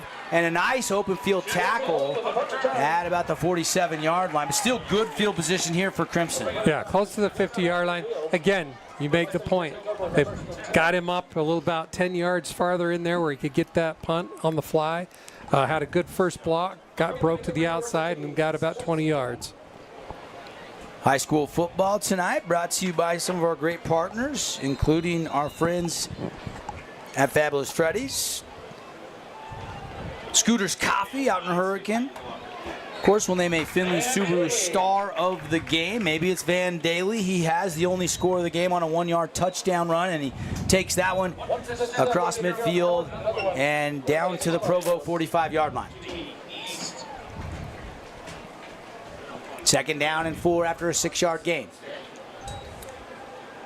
Throw on a bubble to the trip side. It's caught. And Horn is going to take it down for the Fabulous Freddy's first down to the 36-yard line. Again, working the outside, making Provo go laterally. If you can keep these guys going east and west, because they have to play both ways with some of their big guys, you're going to find some success. 6-yard run and now an 8-yard pass. And a fresh set of downs. They give it to Daly up the middle. He's got some room. And he is chopped down, or did he go down? He tries to get up and keep running. They say no. His knee came down on the turf. But still, they are into the Red Rock Real Estate red zone right at the 20-yard line. And another great run by Daly. That big offensive line, number 77, really collapsed that side there as he blocks down and collapsed that D-line. They'll run it to Daly again down to the 10-yard line. Man, watching that replay on that previous play, I don't know if his knee ever did touch down. But regardless, Mustangs not worrying about it. Panawai Andresen standing at his own 15, pistol formation. Shaw in the backfield. He'll give it to Shaw. Shaw off the left tackle, all the way to the sideline, pickup of a couple. Kate Shaw with the carry. Cade Shaw, junior running back. You know, Van's kind of big, heavier. It's kind of more of a thunder lightning look here with Shaw. It's a good mix. Yeah. You know, they offset and complement each other. Shaw will stay in to the right of Andresen. And the throw into the end zone on a corner route. Wide open, Jackson Hold. Hello! Touchdown Mustangs. Beautiful 8-yard pitch and catch for the score. Boy, you can't get more wide open than that. Obviously, a missed coverage on the back end, and T-Money, he sat in there and saw that opening. There's nobody within 5-6 yards of him. Yep, great route there for Holt to the corner. Somebody missed an assignment, and the Mustangs will take advantage, and that's the 3rd touchdown pass of the season for Andresen, his first tonight. And it's 13-0. Here comes the Best Friends. Animal Sanctuary, extra point. Take home your new best friend, bestfriends.org, or can have you. Tut's up and good. We'll take the break. Mustangs leading, 2:34 left in the first half. 14-0 over Provo on the Fan Sports Network. Local business owner, it's important to get the word out about your business. More people equals more revenue for you. Get your business in front of over 160,000 people in southern Utah each week with St. George News. Contact St. George News today. You got other fish to fry, huh? Luke with Udine Associates at American Family Insurance. At Udine Associates, we love insurance so you don't have to. With a quick call, we can get you an instant quote with the right coverages. My team of licensed agents are ready to help you with better insurance from American Family. Give us a call at 435-251-9102. Huge news! Sport Court has a brand new showroom and design center, and it's next level. See why so many are choosing Sport Court here in Southern Utah for top quality basketball, pickleball, and multi-purpose courts. Learn more at sportcourtofsouthernutah.com. Welcome back here, Boulevard Home Game of the Week, coming at you on the Fan Sports Network, streaming on our website, YouTube page, and KSLSports.com. Welcome in all the Mustang fans, Region 9 fans, Provo Bulldog fans that couldn't make the trip down to Southern Utah this weekend. Glad you're with us here. Bulldogs really need to try to grab a score here in the last 2:34 of the first half. Good kick return would help, as this is returnable down the right side, down the numbers, out across the 20 to the 25 and drop there. So here comes Garrett Orchard. They've had a couple flashes, couple good drives that got them into Mustang territory, but then they've all just stalled out. And the fumble was a big key for them. They were driving, moving the ball, running the ball really well, and then that fumble took it and put it at about the 50-yard line. 2:27 to go. Out of the shotgun. Orchard looking to throw. Has some time. Slant route low, kind of around the knees, and he couldn't bring it in. Incomplete. Yeah, and he was wide open. Boy, that receiver, number 21, would love to have that one back. It came down around at about a 10-yard curl in there. He was wide open, and the ball went right through his hands. Again, coming up, we'll have some Flynn Company's Region 9 updates. We'll have some statistics for you. We'll get Coach's thoughts on the first half. Get you some highlights. We'll check in on that Dixie Canyon View game, as well as all the other games. Maybe even give you a live look or some highlights, if we can grab them for you. Coming up inside of our Great Harvest Bread Company halftime show. They're going to go back on the ground, second down, and it's a gain of 5 out across the 30 to the 31. And it'll be third down and a long 5 from this point on. And we're approaching 2 minutes left here in the opening first half of action. Crimson up 14-0. Van Daly a 1-yard touchdown, and then moments ago an 8-yard touchdown pass to Andresen hitting Jackson Holt. That's the third reception for a TD and third passing touchdown. Those two have connected on all the passing touchdowns. Holt, kind of that one starter back from last year's state championship team. You can tell they've worked together quite a bit in that offseason. First down there, needed to move the chains, and the Bulldogs do. Scrambling, Orchard has a little room as he bounces outside. He's going to try to stop the clock as he gets to the 40-yard line. It's a pickup of just 3, but the clock will stop with 1:33 to go. They do have 2 timeouts in their back pocket here, Coach. Well, that was a big first down, 2 plays ago to keep that drive alive. They did not want to give the ball back to Crimson with 2 minutes left in the first half. So the clock stopped now, so Bulldogs can set something up here. They'll go twins to either side.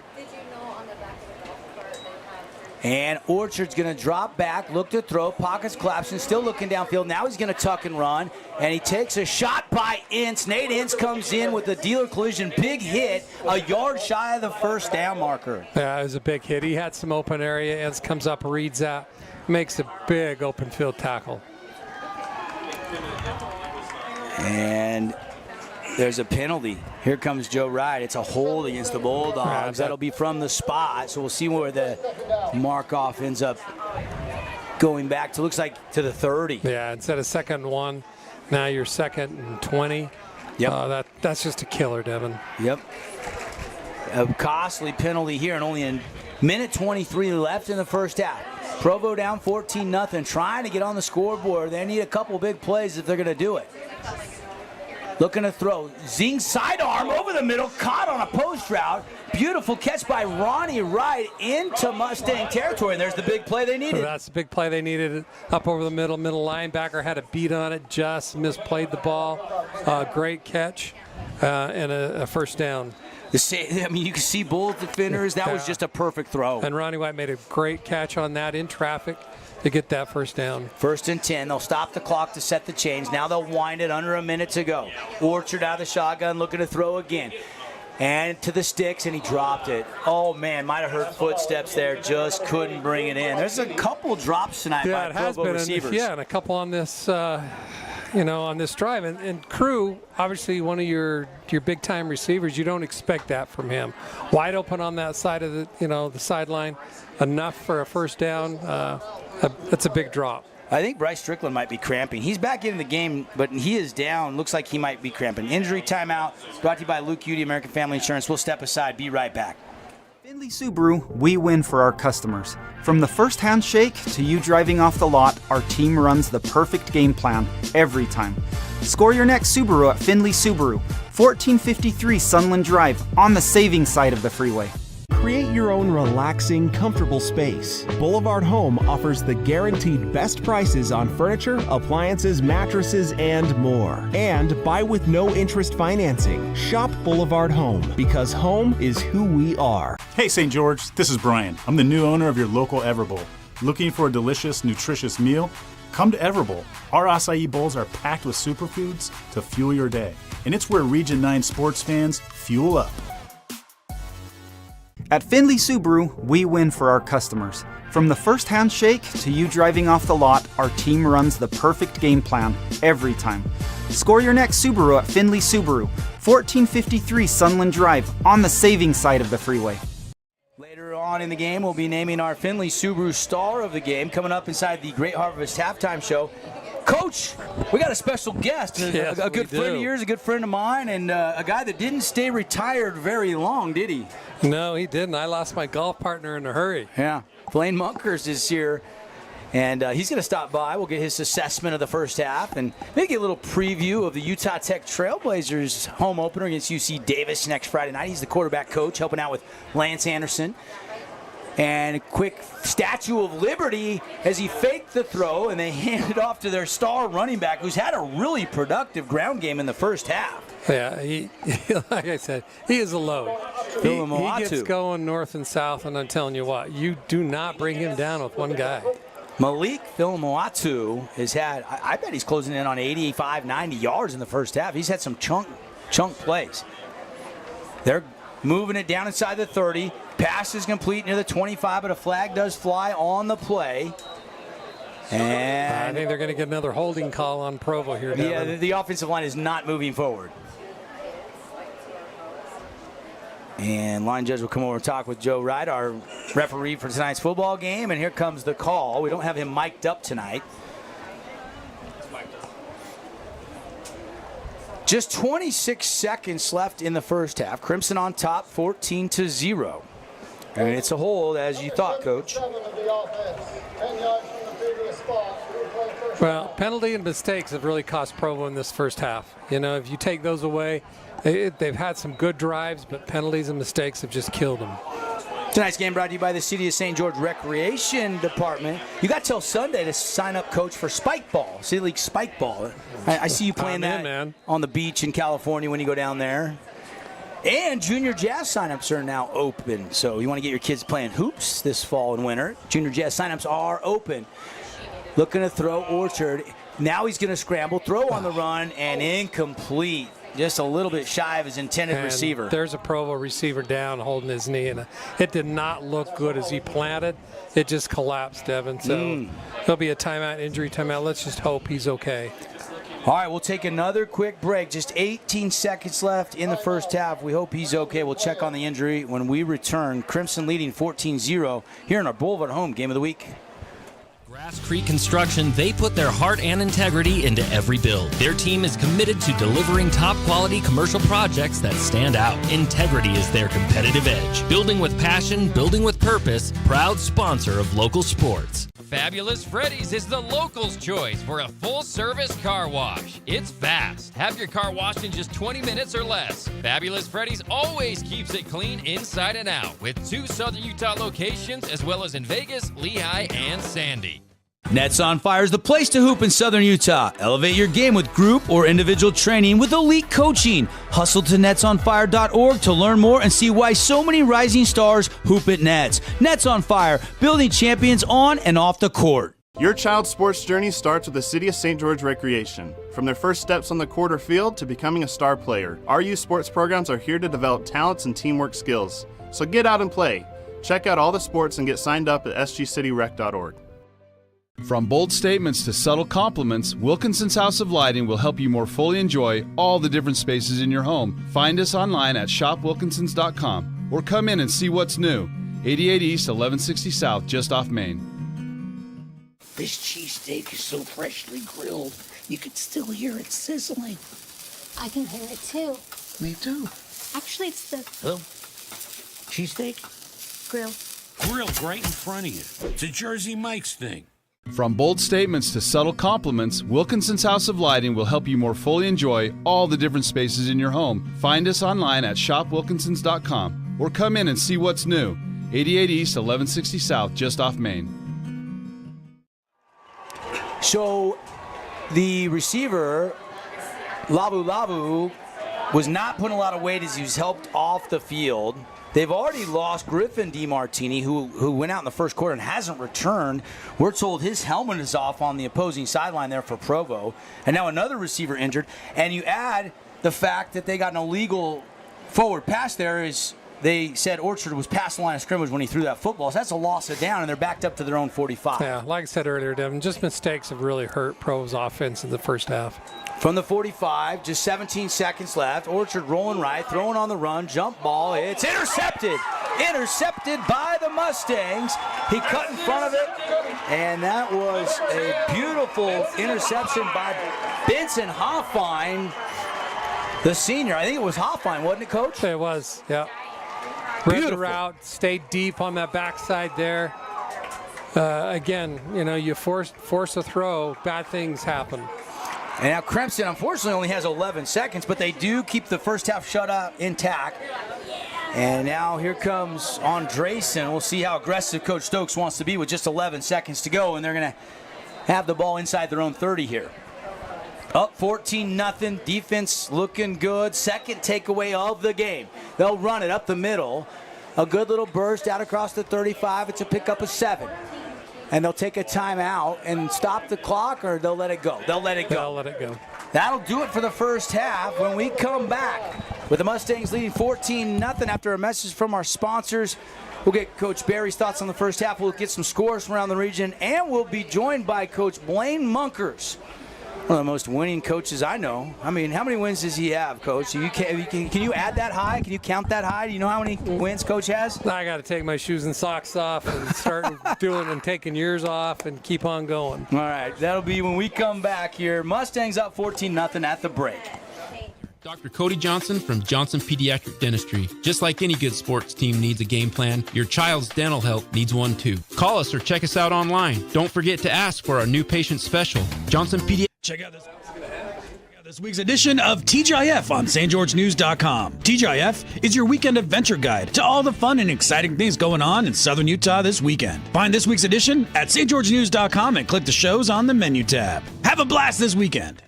Hi there, Dr. Cody Johnson from Johnson Pediatric Dentistry. Just like any good sports team needs a game plan, your child's dental health needs one too. Call us or check us out online. Don't forget to ask for our new patient special. Johnson Pediatric Dentistry, keeping your kids' teeth in championship form. Create your own relaxing, comfortable space. Boulevard Home offers the guaranteed best prices on furniture, appliances, mattresses, and more. And buy with no interest financing. Shop Boulevard Home, because home is who we are. Scooter's Coffee and Hurricane is the best way to start your day or get you through your day. From breakfast sandwiches to cinnamon rolls to amazing smoothies and, of course, coffee. Anytime is a good time to sip and smile Scooter's Coffee. Open 7 days a week. 3, 2, 1, 0. Welcome to House of Jump, where gravity meets excitement. Jump, dunk, and dodge your way into a world of laughter and adrenaline. Whether you're a high-flying pro or just looking to defy gravity, House of Jump is where the thrill begins. Elevate your fun, slam dunk like a champion, and dodge obstacles with style. House of Jump is where every moment is a soaring adventure. So what are you waiting for? Head on over to our house, the House of Jump, or purchase Jump Time online at houseofjump.com.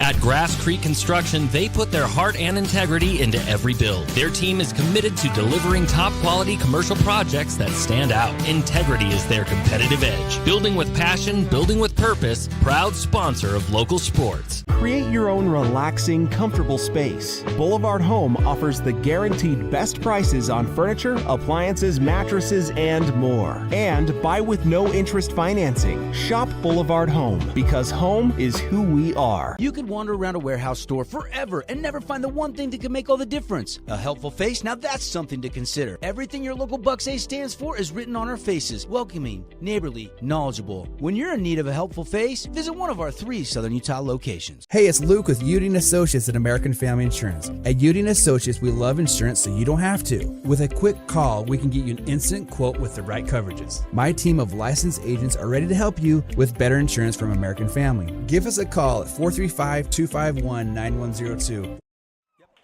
Hey everybody, we are at the half. Glad you're with us here on the Fan Sports Network. Halftime presented by Great Harvest Bread Company.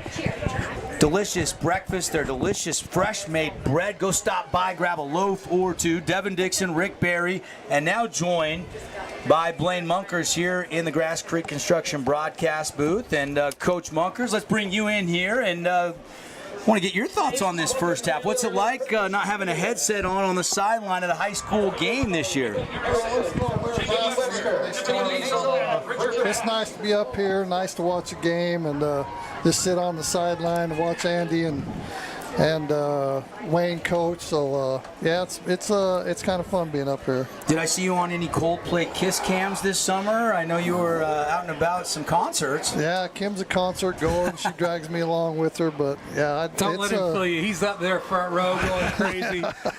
He only goes on those trips if he can work in a baseball game. I know that. I saw you at some baseball games. Yeah, it's a trade-off. Trade-off. There you go.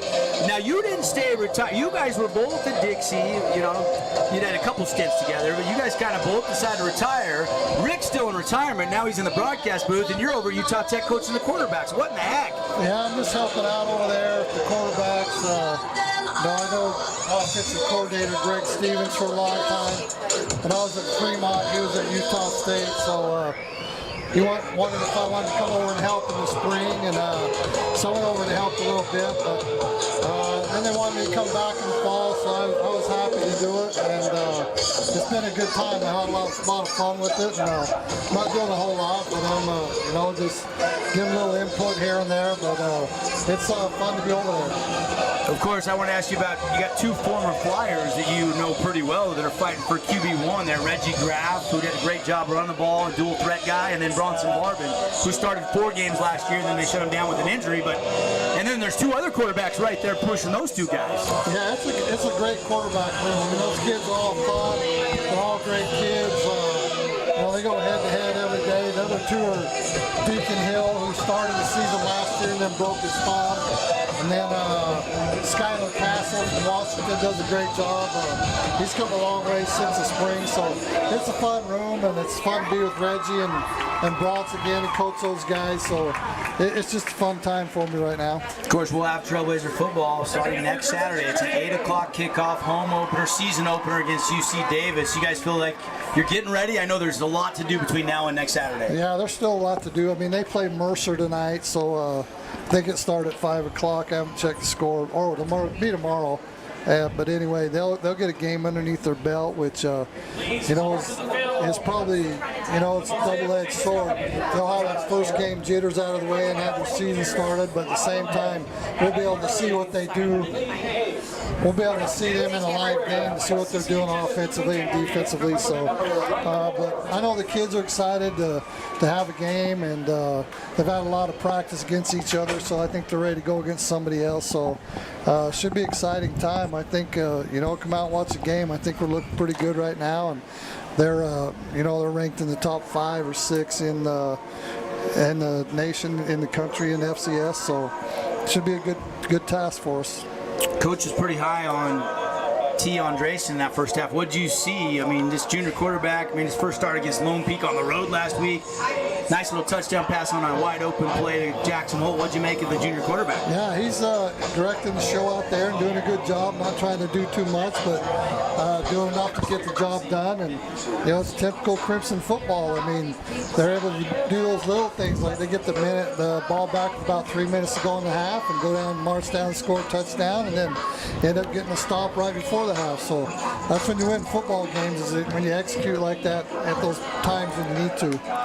The second most winningest coach in high school football. Coach, trivia question for our viewers. Who is the number one winningest coach? We'll have the answer when we come back. Can you stick around, Blaine? Yeah. Blaine Munkers, Rick Barry will take a quick timeout here. Crimson at the half, brought to you by Great Harvest, up 14-0 on Provo. Subaru, we win for our customers. From the first handshake to you driving off the lot, our team runs the perfect game plan every time. Score your next Subaru at Findlay Subaru, 1453 Sunland Drive, on the saving side of the freeway. Oh, hello, Italian nightclub from Jimmy John's. Ciao, freshly baked bread piled with Italian-style meats. Hey, hand-sliced veggies. Am I obsessed with this sandwich? Yeah. So what if I am? Jimmy John's. Order online or on the app. Hey, it's Marco from Coral Canyon Golf Course, inviting you to play the course with the best backdrop in southern Utah. Make sure you get out and experience great golf for a great price at Coral Canyon. Visit coralcanyongolfcourse.com or call us at 435-688-1700 for your tee times. Flynn Group plays to win. From commercial to residential projects, we deliver the total building envelope. Roofing, glazing, and architectural metals. Championship quality every time. Flynn Group, we've got you covered.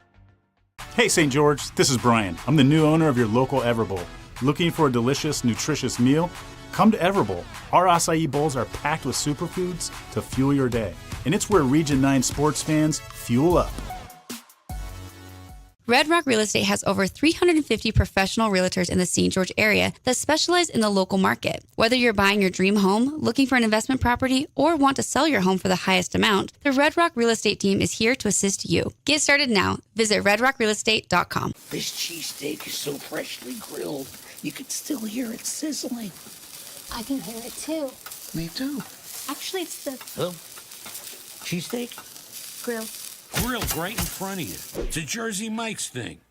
Aloha, sports fans. It's Boo Boo and Nick from Honolulu Grill. Come get a taste of the islands. Try our famous Kahlua pork or tender teriyaki chicken, and you'll love our mac salad and sweet sauce on your rice. Don't forget to try our original Kava 8 at Honolulu Grill. It's game time. Local media has the biggest impact on your daily life. It's what's around you, what matters. And at Canyon Media, our goal is to deliver the very best in local entertainment, news, and media. From our award-winning radio stations like 99.9 Coney Country to Southern Utah's #1 source for local news, St. George News, Canyon Media, here for you. Checking on updates on some of our other scores. We welcome you back here in the Great Harvest halftime show. Devin Dixon, Rick Barry, and the coach Blaine Munkers. I'm glad I got you guys right now because we've actually got some highlights from over at Dixie High School. You guys probably have a whole closet full of Flyer gear somewhere there. And let's get your assessment of these first two touchdowns. Flyers right now are leading 13-0. And Virgin to Tano Anzalone. So Tano makes a couple of really great moves. You know, Deke, this is his first year of obviously starting at varsity. Big, tall kid, 6'5", sees the field really well. I think you're going to see a lot of highlights from him as the year goes on. I think as he goes, the Flyers are going to go.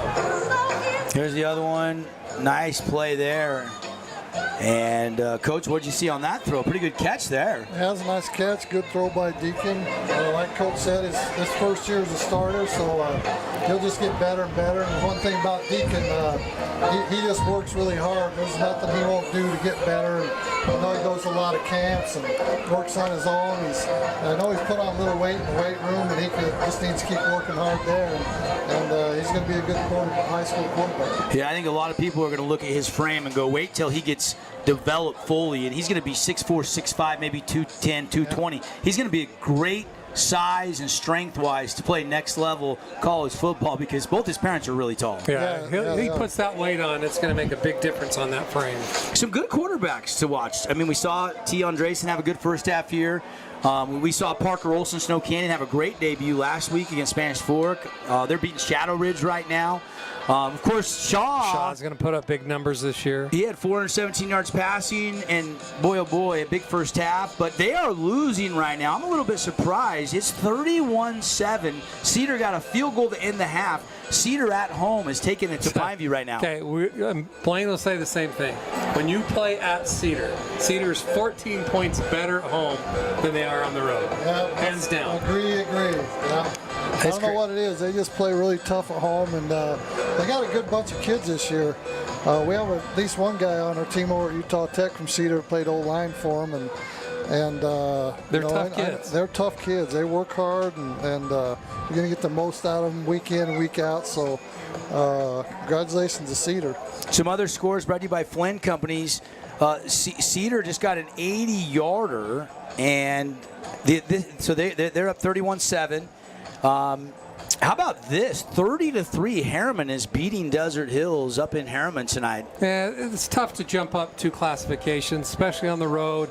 So, we talked a little bit earlier. Harriman, they're loaded. They've got a lot of really good D1 prospects that are young kids. I mean, Harriman's going to be really good and competitive in 6A for the next couple of years if they can keep all their kids in the boundary and not have other schools poach them.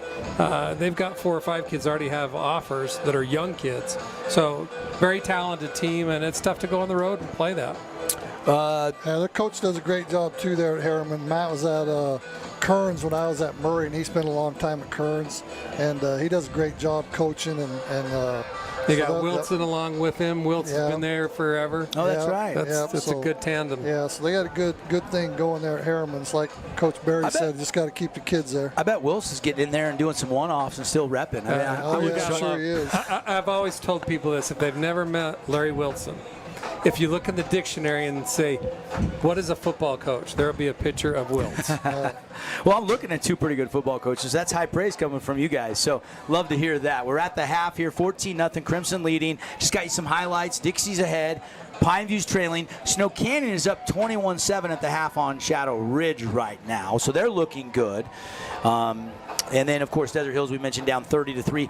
The other surprise, Hurricane, 27-0, they shut out Virgin Valley. Right now, they're down 21-7 to Moapa Valley, and that's at home at the Tigers Den. They're going to have to come from behind. That one surprises me. I think Blaine and I both would say before the season, watch out for Hurricane. Stock rising on the Tigers. Yeah, absolutely. Yeah. Kids have bought into the program. They had a good year last year, build momentum. A lot of juniors started last year, so I'm surprised by that score. How about you? Yeah, Jeremy does a great job up there, and that shocks me too. I honestly thought Hurricane had finished in the top half of the region, so, and it's still a long season. It's a long ways to go, so, might just thought going in a little overconfident or something, but I think in the end, Hurricane's going to be a good team down the stretch. I can't believe I let Blaine in the booth. He's got a 49ers shirt on and a Houston Astros hat. That's right. I'm a Seahawks and a Mariner fan, and I'm looking at this. Yeah, I don't know about the Astros. What do we got going on here, Coach? Let me trade you hats and throw that one away. Hey, who's got the second best record in the No, I know. We're 2 games behind going into tonight. We got the series with the Athletics. We got to get back on track right now. The wild card got tightened up real quick. It's going to be a good pennant race here the next couple weeks. It is, yeah.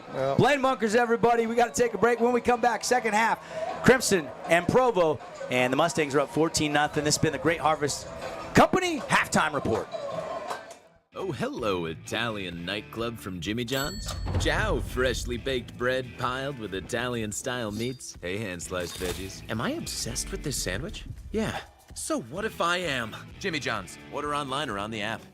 Best Friends Animal Sanctuary in Kanab is open daily for free family fun. Take a tour, volunteer, hike a trail, or bring home a new best friend. Visit Best Friends today for magical memories that'll last forever.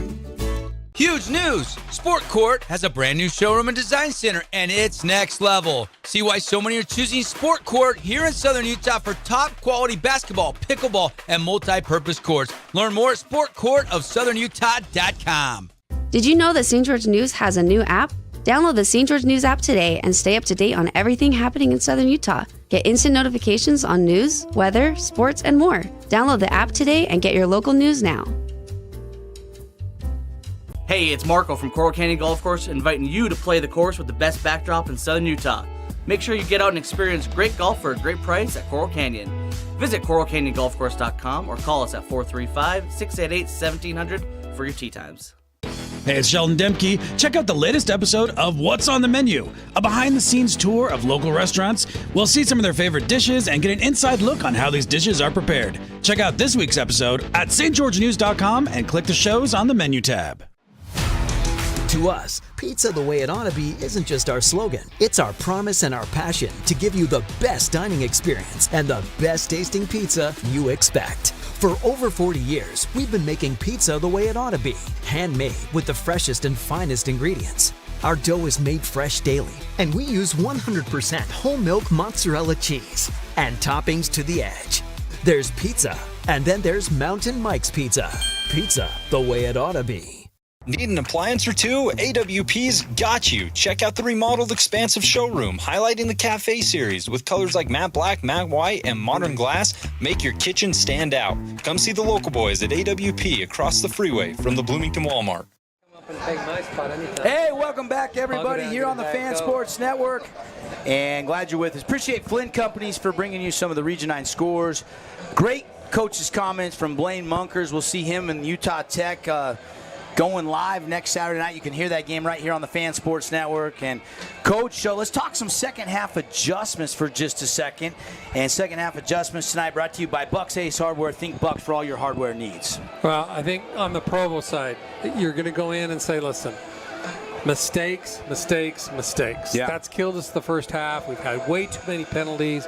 We've had a turnover. We've moved the ball. Then we kill ourselves and shoot ourselves in the foot. So we got to clean that up. Stay with what we have. Now, injuries, obviously, they've lost 2 receivers. That's going to make the running game that much more important in the second half. So they got to clean that up. Probably fortunate they're only down 14-0. Yeah, defense played pretty well. Yeah, I think so, too. And you look at the Crimson side, I think, Coach Wayne and Coach Stokes are going to go in there and say, you know what? Keep doing what we're doing. They're playing good, sound football. They're getting off on third downs, getting off the field. They've done a nice job with the front of opening some holes. Very balanced offense. They're running the ball well, throwing the ball well. So I think they're going to stay kind of where they were that first half. Second half kickoff brought to you by Handel's Homemade Ice Cream. Brand new location now open in River Crossing. It goes into the end zone for the touchback. We're going to be over at Handel's tomorrow. I'm going to be broadcasting live on the Fan Sports Network from 11 to 1. We're going to have the Findlay Subaru bus there, and it's kind of the end of our back-to-school Fill the Bus promotion. So if you can go donate some individual snacks, maybe some backpacks, some Sharpies, a calculator, hygiene products. If you come and donate anything, bring the kids. Everybody will get a scoop of ice cream, your favorite flavor. They got 48 to choose from. That would be the hardest part, is deciding what flavor to get. Just send me the peach. Just come up over that hill and drop You're a that peach guy, down too. for me. Oh, it's so good. Absolutely. I go get quarts of that in the fall all through winter, so I have it stocked in my freezer because it's a seasonal thing only in the fall, and they just got it in at Handel's Homemade Ice Cream. So Mustangs go to work. Van Daly on the ground to the 34-yard line. Pickup of 4. And very important for the Bulldog defense to try to get off the field quickly here and maybe get that ball back to the offense with some field position. Down 14-0. Crimson's thinking, let's go score here and make it a 3-possession lead. Out of the shotgun. Tonawai on Drayson, going to hand off again, and that play got disrupted, blown up. Daly breaking tackles, but he is going to be dropped finally for a loss back near the 31-yard line. Yeah, a little confusion to start with. They were going trips, but they lined up on the wrong side. They got to get them back over to the wide side of the field. They want a little misdirection and come back to the boundary. Things just didn't work out on that. I got to pop the window here, guys. The glare is killing me here. I can't see the field very well. And out of the shotgun on Drayson. Pressure coming, and he is going to slip out of it momentarily, then lose his footing, and he is sacked back at the 26-yard line. Yeah, Provo brought 6, more than what they could block. He didn't have any time. By the time he got into his drop, there was 2 or 3 Provo Bulldogs on top. So Provo does their job. They force a 3 and out. This is what they need. Coach Chambers will like that. Yeah, and they're going to get field position. They should get it in the 50 or inside of that, and that's exactly what they needed coming out of the halftime. Punt is low, angled down the sideline. It's going to land inbounds, take a little bit of a Mustang roll, touched about the 45, now picked up and returned, and it'll be down at the 45 anyway. Yeah, not a smart move by number 5. Ronnie Wright, yeah. You know what? He should have his teammates yelling poison for him to get away when there's a low kick like that. and bouncing around. So, he's fortunate not to fumble that as he's trying to pick it up. Yeah, I'm taking a look, and still no Griffin DiMartini. Hasn't played since early in this game, and no Sione Lavu, who went out with what looked like a pretty significant buckle of the leg. Yeah, that didn't look good. And I don't think he's going to return tonight. I don't think we'll see him. So both those guys appear to be out if they're not able to go on the first offensive possession. So down 2 receivers for Provo the rest of the way. Handoff and a good little cut. Started right and kind of went back across the left side of the center. And a nice run. And he's been a workhorse in this game. And Provo does a nice job when they do this run, zone run blocking. The running back takes off to one side, and he's just looking for an opening hole. He made a nice cut back, came back, and picked up 5. Dedrick Moore finally made the tackle on Malik Filamuatu.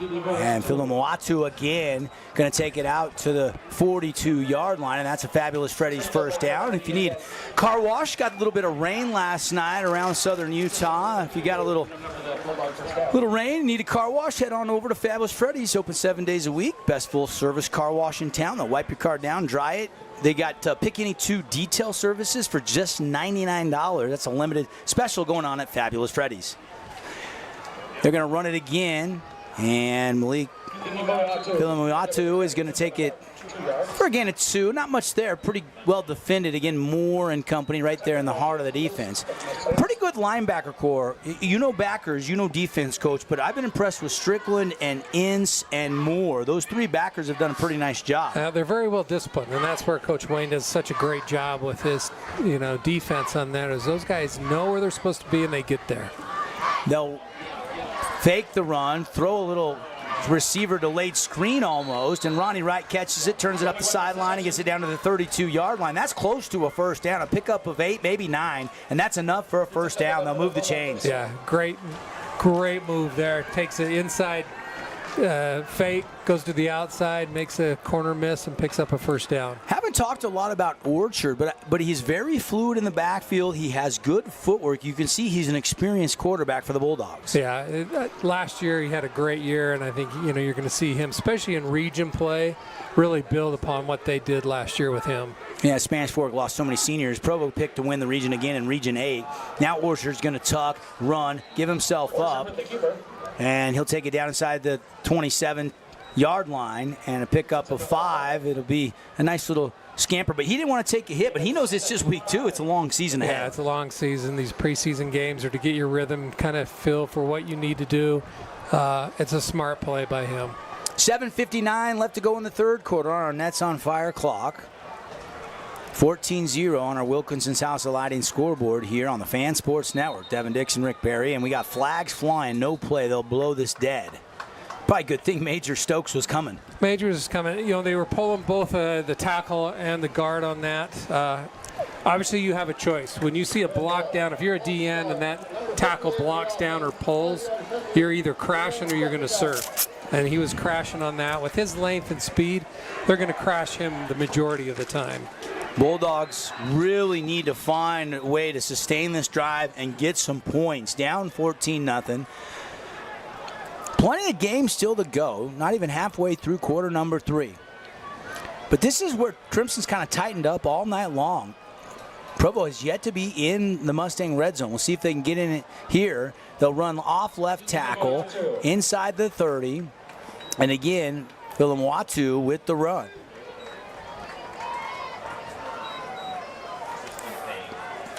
Now, this should be 4-down territory, I think, for Provo. So it's going to be interesting to see what he does on 3rd and 7, if he sets up that 4th down play, or if they're going to go for it all at once.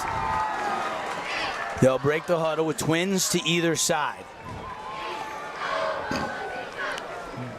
Out of the shotgun here is Gehrig Orchard. He's going to throw, straight drop, looks outside on the out route, has his man, turns the shoulders north and south. I think he got the first down.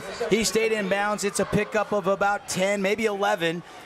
And finally, they're inside the red zone against this Mustang defense for the first time tonight. Well, he shows you his arm strength there, Devin. He's on the boundary side, thrown to the wide side of the field with plenty of zip on the ball. So he's got a strong arm. Here's Orchard. Ready to go out of the shotgun. And he's going to Throw a bullet strike over the middle on a slant route into the end zone. Touchdown. It is a beautiful, beautiful play, a 19-yard touchdown, and finally Provo gets on the board. Well, nice RPO, option there. He looked, saw that. They run a post route from the outside with Crew. Plenty of space in between there, and he throws just an absolute bullet to him right in stride. It hit the 3 right on DeMartini's chest, didn't it? They couldn't have thrown it better. It was a perfect, but executed that RPO exactly how you draw it up. Best Friends, Kanab, Utah. Check out the website, bestfriends.org, and take home your new best friend. It's up, it's good. We'll take the break. As the Bulldogs cut the Mustangs' lead in half on the Wilkinson scoreboard, 14-7, 6:40 left in the third quarter when we return. Finley Subaru, we win for our customers. From the first handshake to you driving off the lot, our team runs the perfect game plan every time. Score your next Subaru at Finley Subaru, 1453 Sunland Drive, on the saving side of the freeway. Hey, have you tried the St. George Stretch Lab? It'll help boost your athletic performance, help you feel less restricted in your movements, knock out those nagging aches and pains, and melt away your stress. Right now at the St. George Stretch Lab, get an intro stretch for just $39. That's $30 off. Mention keyword radio. We love giving back to our community, and over the years, we have provided vehicles for families in need, supported local charities, and helped train our first responders. Dealer Collision, your place for collision repair. Hey, welcome back, everybody. Tonight's game brought to you by the Back Nine Golf. They got that brand new location on River Road that's opening next month, well, in October. So watch for the grand opening coming. It's a new state-of-the-art facility. They're going to have 2 St. George locations. Take your golf game to the next level. Practice like a pro with the great full swing technology. There's a rumor floating around the new Back Nine is going to have one of those movable putting greens in it where you can work on, like, coach want to work on your left to right benders from 10 feet out. You can go to the back9golf.com to learn more. Proud partner of Region 9 football here on the Fan Sports Network. See how Crimson responds after the shutout is ended on that 19-yard touchdown pass. It's going to be a designed pass play, but Andresen is going to tuck it and run, and he's going to pick up 5 out to the 25-yard line. Good decision there to get a productive play. Yeah, I think T saw that they were bringing pressure, and they were bringing pressure from the outside, and he stepped up and went to the boundary and gained some positive yardage. But Provo couldn't have drawn up the second half start any better. 3 and out, good field position, score, cut it. So now we're in a tight ball game. RPO, they'll give it. Daly flipped up in the air, and Van Daly going to be just shy of the first down, I believe. And it's going to be 3rd down. Yeah, they mark him a yard shy, so 3rd and 1. Got to move the sticks here if you're Crimson's offense. Trips to the near sideline. They'll run it up the middle. Daly going to get the first down. Needed 1, got 3. And I think we'll see a little bit more heavy dosage of Van Daly on this drive. Yeah, I think so too. I think that the big old line's just going to keep leaning on these. Like I said, a lot of Provo's linemen are playing both ways. So you keep putting pressure on those guys and wear them out. Andresen going to throw. Looking, corner route, wide open, Jackson Holt caught it. He's going to cut back. And he's going to cut back again to the 35-30. Here comes the backside tackle. The ball is loose, and it's recovered by Provo. I believe Provo came up with it. He never saw the guy from the backside. And what a strip tackle by that far side. The last guy that could probably save the touchdown, and he knocks the ball out. Wow. He came from so far back and never gave up on the play. As you see a replay here, it makes a great play from behind. And Devin, so many times this happens. When you don't see somebody from behind and he tomahawks it, that's where you get a lot of the turnovers. So you got to give kudos, to Provo for not giving up on the play and really making that play happen.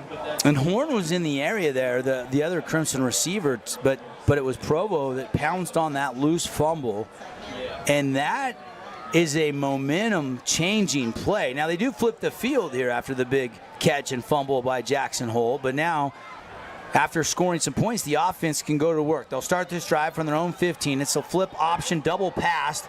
Behind the defense, wide open is Ronnie Wright, and he's going to catch it to the 20, to the 10. The trickeration for the score, and we're an extra point away from being tied up. Wow. Well, obviously we could see that play from up here developing, Devin, as he swung behind, so it could be a double pass. The corner bit on it was going to be a run pitch play. The receiver got behind him. Perfect pass from the halfback, and but that's a big momentum swing. Take another look at that one if we can. But what a, you know, I love the trickeration, and Coach and Provo dialing it up week 2. You love to see the execution, and this is going to be an 85-yard touchdown pass from the tailback to Ronnie Wright. And the extra point is up and good, and we are tied up 14-14 on the Wilkinson scoreboard when we come back here to Crimson Cliffs High School. Don't touch that dial. Grass Creek Construction, they put their heart and integrity into every build. Their team is committed to delivering top-quality commercial projects that stand out. Integrity is their competitive edge. Building with passion, building with purpose, proud sponsor of local sports. They got to come around.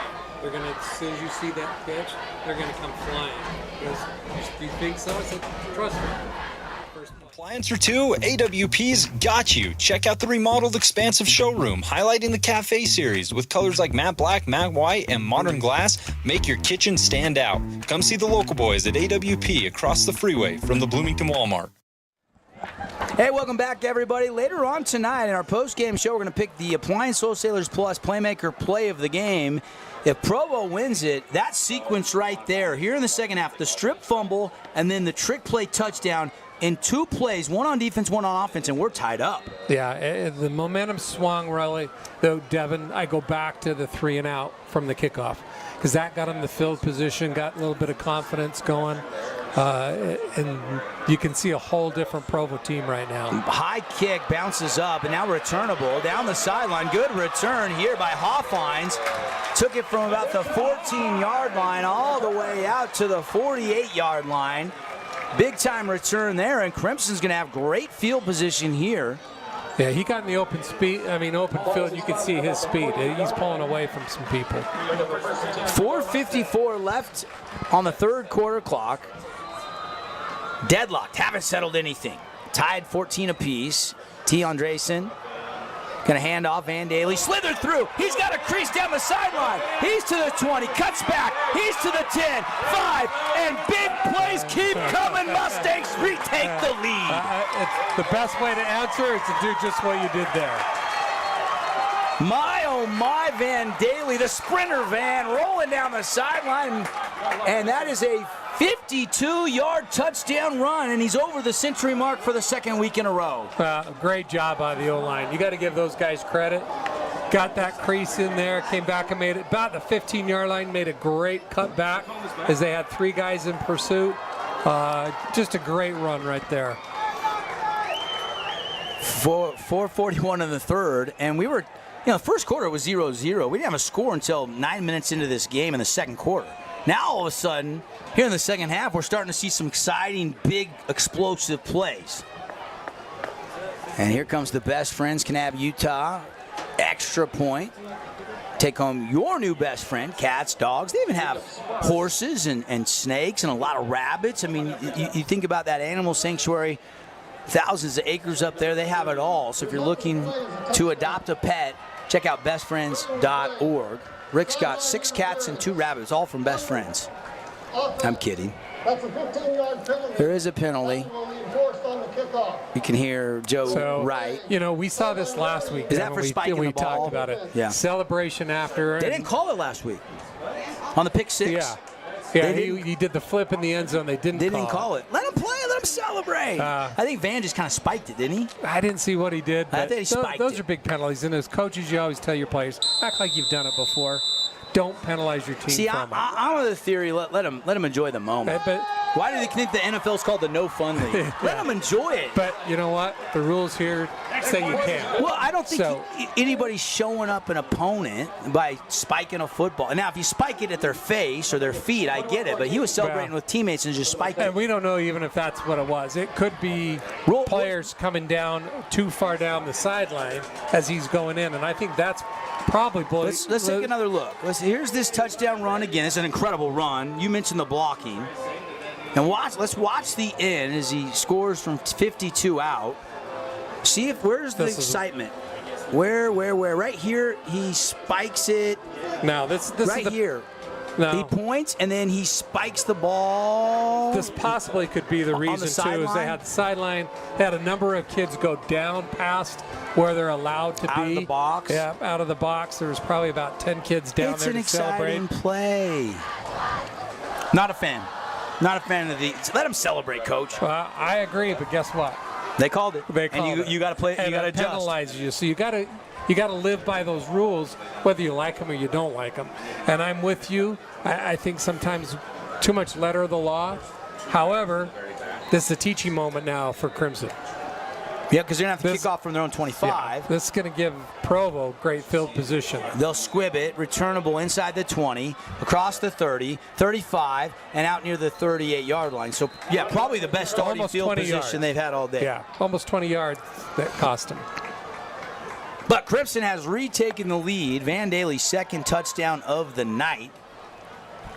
Had a 1-yard touchdown to open up the scoring in this game. Jackson Holt scored on an 8-yard touchdown reception. Provo down 14-0, then they got 2 touchdowns, and that trick play to Ronnie Wright was the big momentum play after forcing the fumble. And now Daly's second touchdown has put Crimson back in front, 21-14. We still got 4:35 to go in the third quarter. Exciting third quarter, Devin. This is what you love about high school sports. They'll run it, and Malik Philomoatu is going to be taken down right near the line of scrimmage. And I believe that was Tristan Payne again, the D tackle. Major Stokes maybe in on that stop as well. I couldn't tell.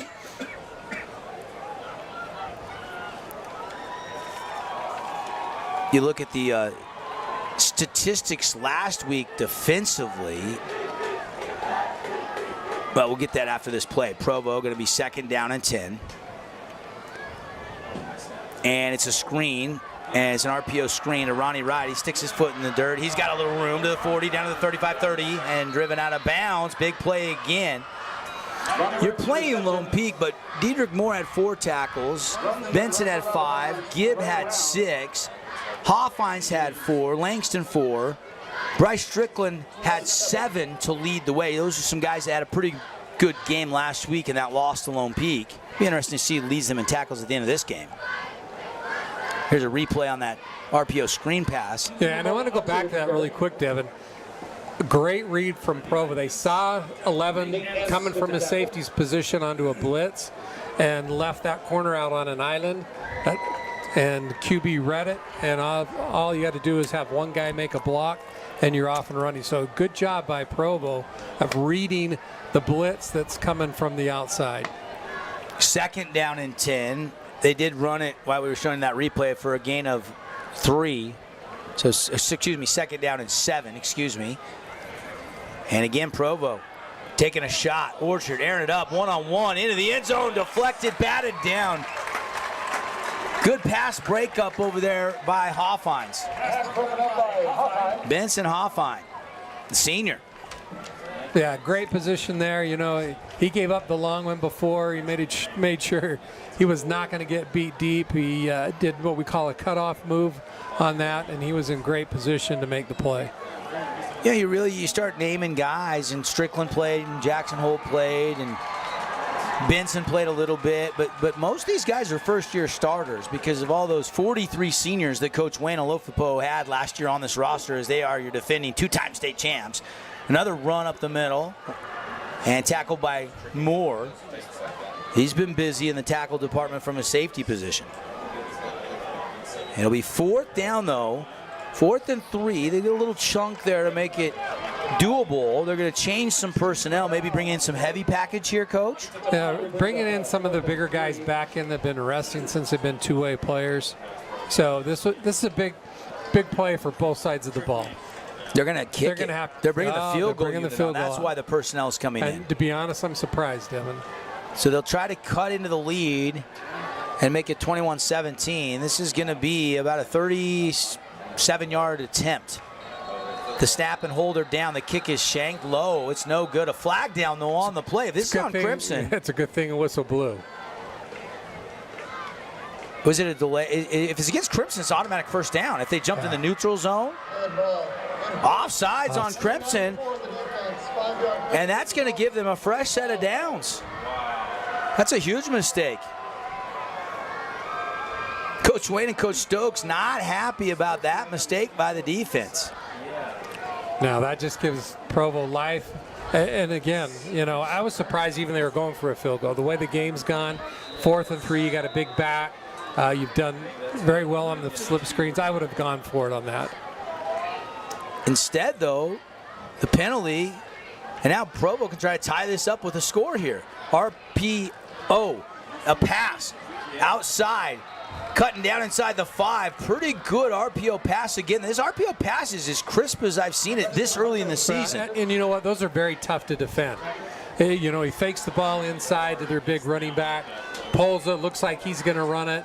Receiver stays back behind him so he can have that option to run or to throw the ball. And that is probably one of the toughest plays for a defense to defend. And the thing I love is on those plays, the key blockers sometimes are the other wide receivers. And they do a great job of their other receivers blocking downfield for teammates. Absolutely. And usually it's a one-on-one block on the outside. They've got their heavy package in. And now we got another whistle, and this time it might be motion by the offense. I didn't see anybody jump. The flinch in the trenches, yes it is. That'll back them up 5. Yeah, they'll bring back in their normal offense here. That heavy package that Provo brings in is very hard. We saw it last year. It's really hard to stop. With the size they have and the people they put in the backfield, they have a lot of talent. Hurricane Tigers have come back to tie the game late in the 3rd quarter. They were down big to Moapa Valley. They have tied at 21 up. So Tigers trying to come from behind. Snow Canyon still leading Shadow Ridge 28-14. That one late in the 3rd quarter. Some Flynn Company's updates. And now a bad snap. Orchard has to go get it.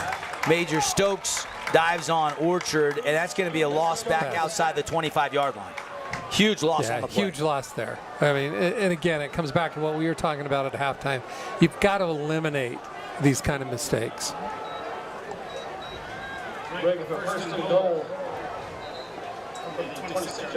First and goal from the 26-yard line now for Provo.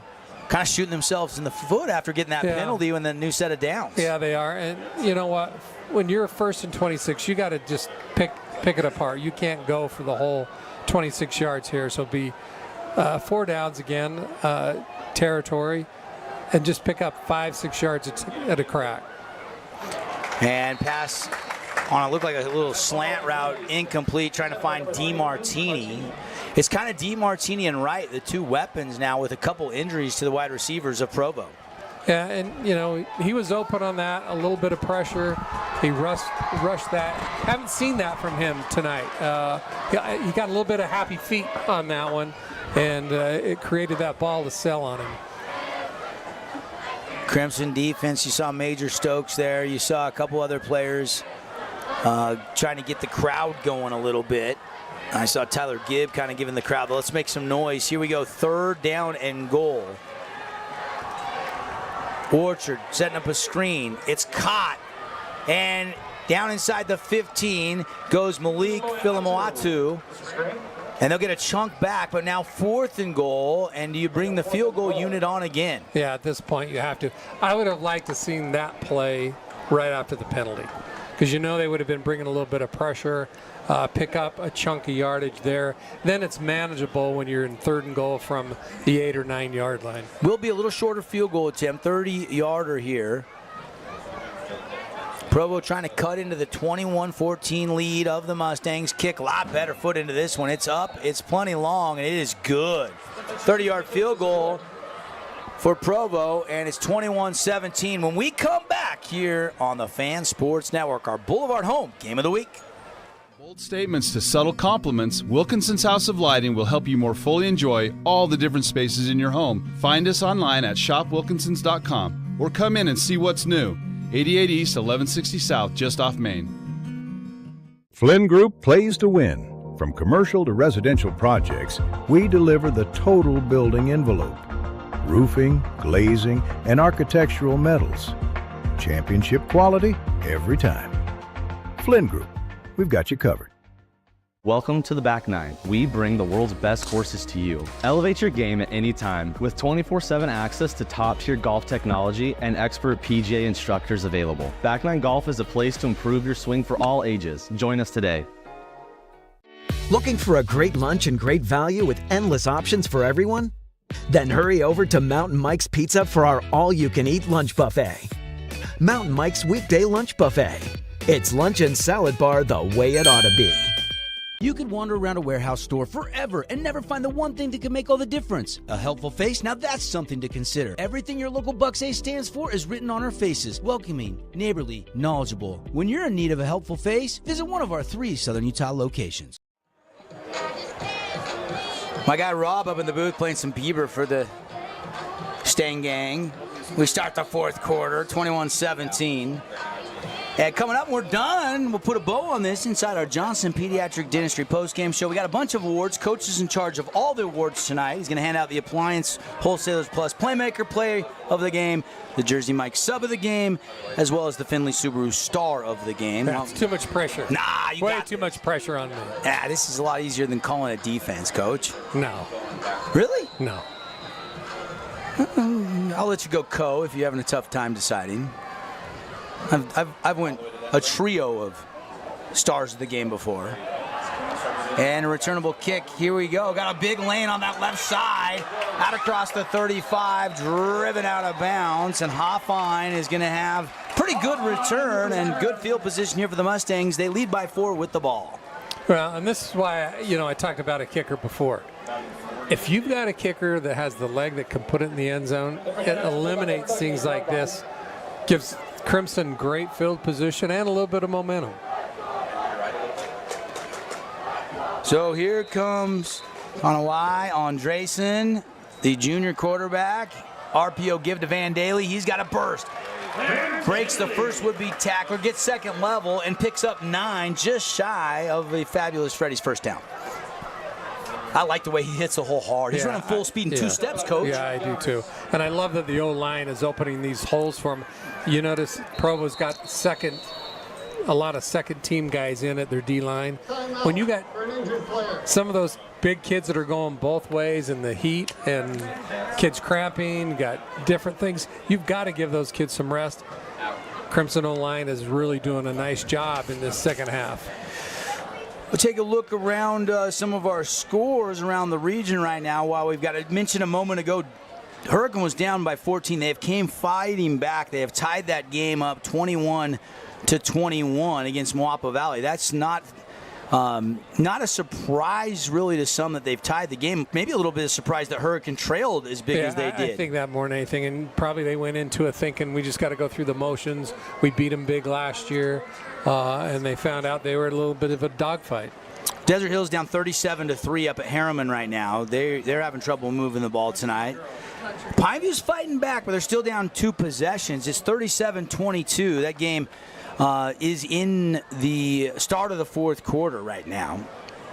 Other games, Snow Canyon leading against Shadow Ridge and Dixie up 27-6. So Flyers closing in their start of the fourth quarter there on their first win of the season for new head coach Will Lieber, looking for his first head coaching career win. Yeah, it's always good to get that first one. It gets that pressure off, and right now it looks really good for them. Early fourth quarter here. Andresen high. He was trying to hit Shaw on a little swing pass. Sometimes that swing pass is a very difficult pass to complete, even though it's not a long pass. You look at it and you always say, why can't they make that? And you're exactly right. That's a lot harder of a throw than you think. Well, the backs, sometimes you want them to belly it more. Sometimes you want it to flatter route. You have to lead them a little bit. Well, and it depends on the defense. If you got somebody coming hard down, you got to put some, zip behind the ball. Back to Daly on the RPO. Ooh, just tripped up as he takes it in to enemy territory to the 49 of the Bulldogs. And that'll be enough for a Fabulous Freddy's. First down. I'm impressed with Daly. Scooter's coffee stats way north of 100 yards and 2 touchdowns, including a 52-yarder tonight. Daly again on the ground. Good blocking off that left side down. The sideline spins back, but no, he stepped out of bounds. They'll mark him down about the 35-yard line. But they're having their way with the offensive line right now. They're opening big holes. He's doing a great job of delaying, seeing where that is. Well, looks like we've got a flag, though, Devin. Looks like it's coming back, holding on Crimson. Holding on the Mustangs.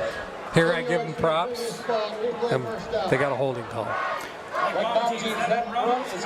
Region 9 coach, when you kind of glance around all these non-region games, went 4-2 last week. Right now, only one Region 9 team is trailing big, and that's Desert Hills. Looks like they're going to lose. Pineview's down 2 scores, start of the fourth quarter. Could be another 4-2 week. Everybody else is winning right now. Could be. And you know what? I look at Cedar, and I still say they're a Region 9 team. Right. Just newly anointed 3A South, only in football. All other sports, they're still in Region 9, except for football. And they're one of the top 3 contenders instantly. Yeah, I think in 3A, you look at Morgan, Manti, Cedar. I think you got maybe or not. They got 36-2 their last 3 years. They've had some good teams, and they're good at home. Yeah, they beat Dixie. I mean, you got to look 24-14 last week. Morgan and Manti really is the 2 that have dominated. Morgan, the defending champs. Of course, they beat Crimson in the season opener last year, and that one intercepted or not. There was some celebration for a second, like he might have caught it, but no, it's incomplete. How about Ridgeline beating up on Park City tonight? That Ridgeline team continues to be everybody's favorite in 4A. Yeah, and for good reason. They got a 4-year starter at quarterback. Nate Dolly.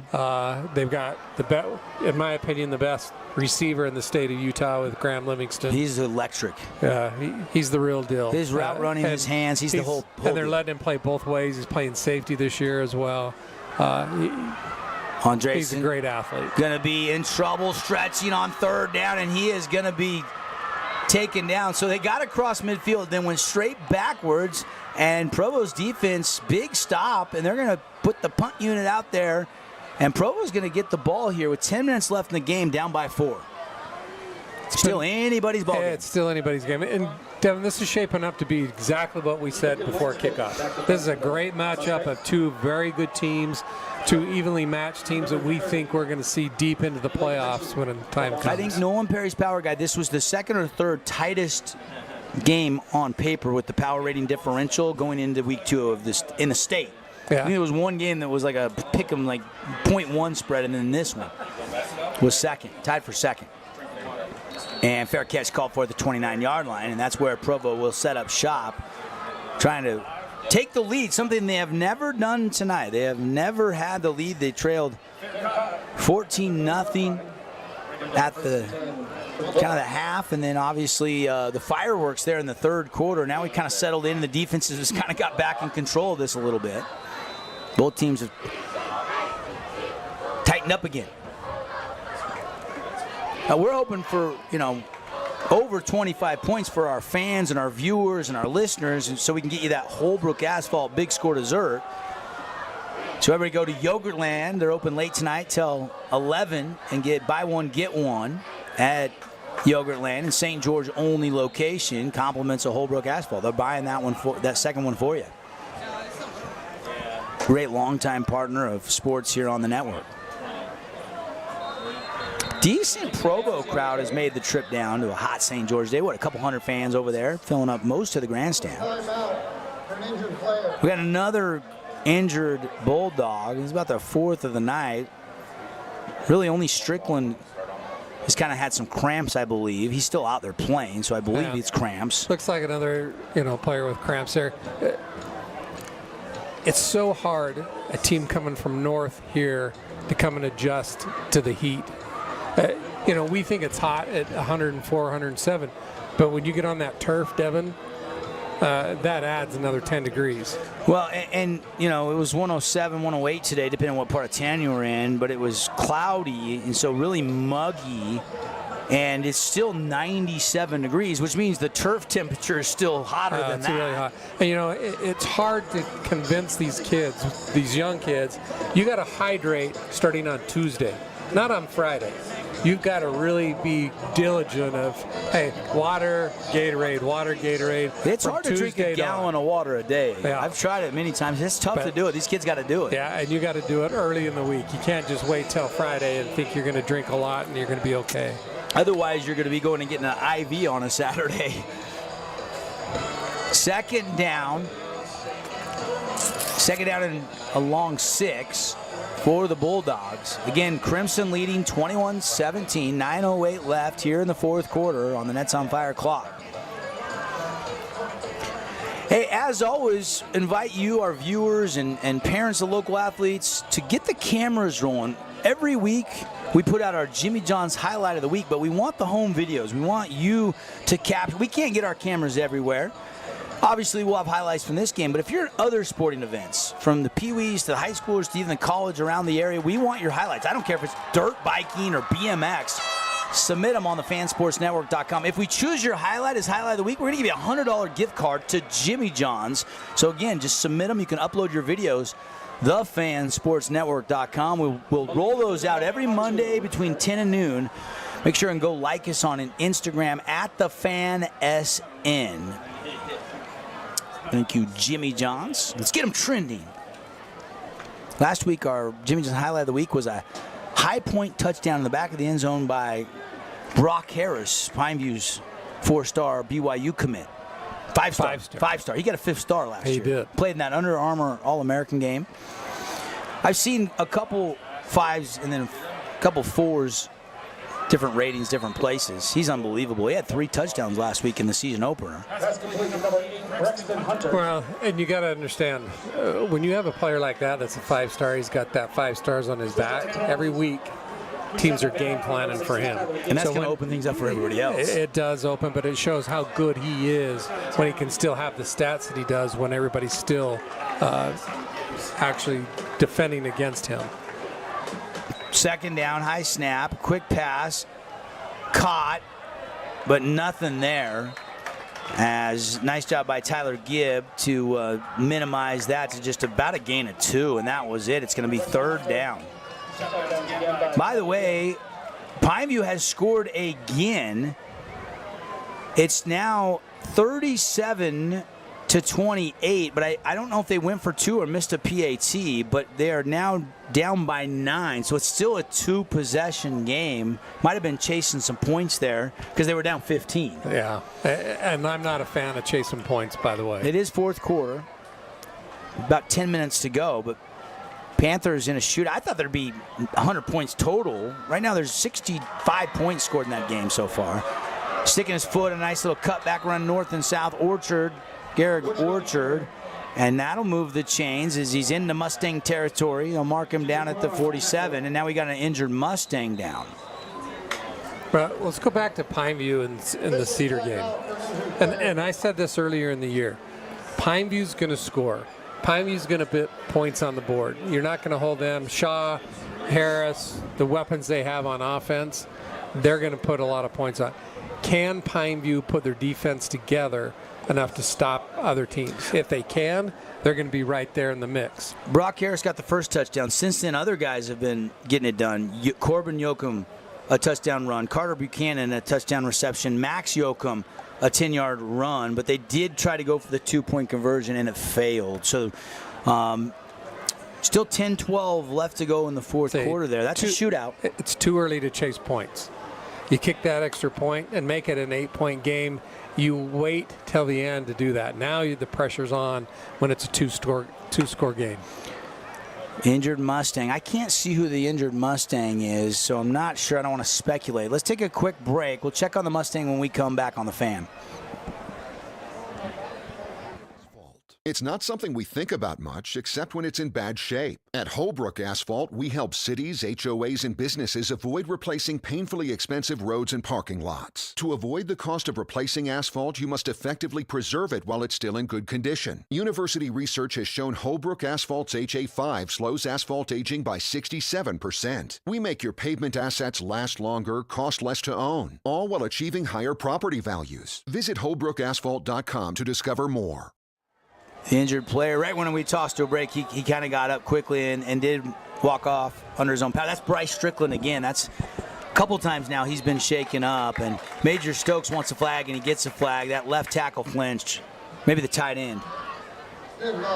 Well, if you got Major over the top of you, you're going to flinch. You're going to try to get a head start. He just took that step back real quick. Obviously, every team coming in from an offensive standpoint is going to be aware of Major. I don't know if people know this because but it's pretty well known around Southern Utah. But Major Stokes' dad, who is the offensive coordinator, Andy Stokes, was drafted in the NFL, and he was Mr. Irrelevant, the last player taken. Last player in the 7th round. Yeah. Now they give you a car. I think when Andy got drafted, Mr. Irrelevant, I think he said he got a watch. Got some swag. Or some swag, yeah, but he didn't get a car. Times have changed. Yeah, they got a sponsor for that now. That was Malik Filamawatu again with a 1-yard gain. That was it. They'll go trips formation. Bulldogs down 21-17. Clock is ticking down to approaching 7 minutes to go. Orchard, pass, complete. And he's going to catch, and then turn and go forward about 3 or 4 yards yak there and get the first down. Yeah, a good move. He was about 3 yards short of the first down when he caught it, turned to the inside, put his head down a little bit, and picked up that extra yards for a first down. Provo, though, they could use some clock. They don't have to be in a hurry here. Down to the Crimson 37.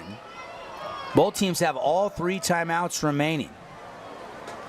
RPO again, Filamawatu, and he's breaking a tackle into the second level. Still churning down inside the Red Rock Real Estate red zone. Provo on the marge on the ground game. He's a load. He is a load, and they're just going to keep feeding him, especially as they get closer and closer to that goal line. They're just going to keep giving the ball to him. 1st and 10 from the 20 now for the Bulldogs. Trying to take the lead for the first time tonight, midway through this 4th quarter. Crimson was up 14-0. It was 14-7. Then 21-7, 21-14. And then 21-17 after that 30-yard field goal. And now another run for a couple down inside the 18. Momentum with Provo here, Coach? Yeah, a little bit. As long as they just keep feeding the ball. Now, they're in a situation where you may see a little bit of an RPO here. I think they're going to ride him a little bit there and open it up, and I wouldn't be surprised to see another throw to the outside here. See if Rick has it dialed up. They ran that quite a bit tonight, and it is. And it's a quick pitch and almost taken by the defense. Was that Stokes in the backfield? Looked like he almost got his hands on it. They get it to the pitch man, and he gets a couple down to the 16, where it'll be 3rd down and 6. And clock ticking down to 5:05 to go in the 4th quarter. Crowd making some noise here on 3rd down. Well, big play here, Devin, with 4 minutes left. This is 4-down territory. Field goal doesn't do you any good. So I think this 3rd down call is probably the most important, because if you can get into 4th and 1 or 2 with a back like you have that's that big, you feel pretty good about it. But you got to pick up about 4 or 5 yards on this next play. And we got a timeout on the field. Timeout's brought to you all season long by Luke Udy, your local American Family Insurance agent at Udy & Associates. See how much Luke can save you with the free quote. on your home, auto, or life insurance. Cedar has scored again to push it back up to 44-28. Here we go. 3rd down, 6. And RPO looking to throw. Now going to tuck and run. Getting out of bounds. And he's not going to get the first down. Just got a couple yards. It's going to be 4th down here for the Bulldogs. And I'm really surprised they ran that RPO to the boundary. I figured that play was going to come, but I figured it was going to come.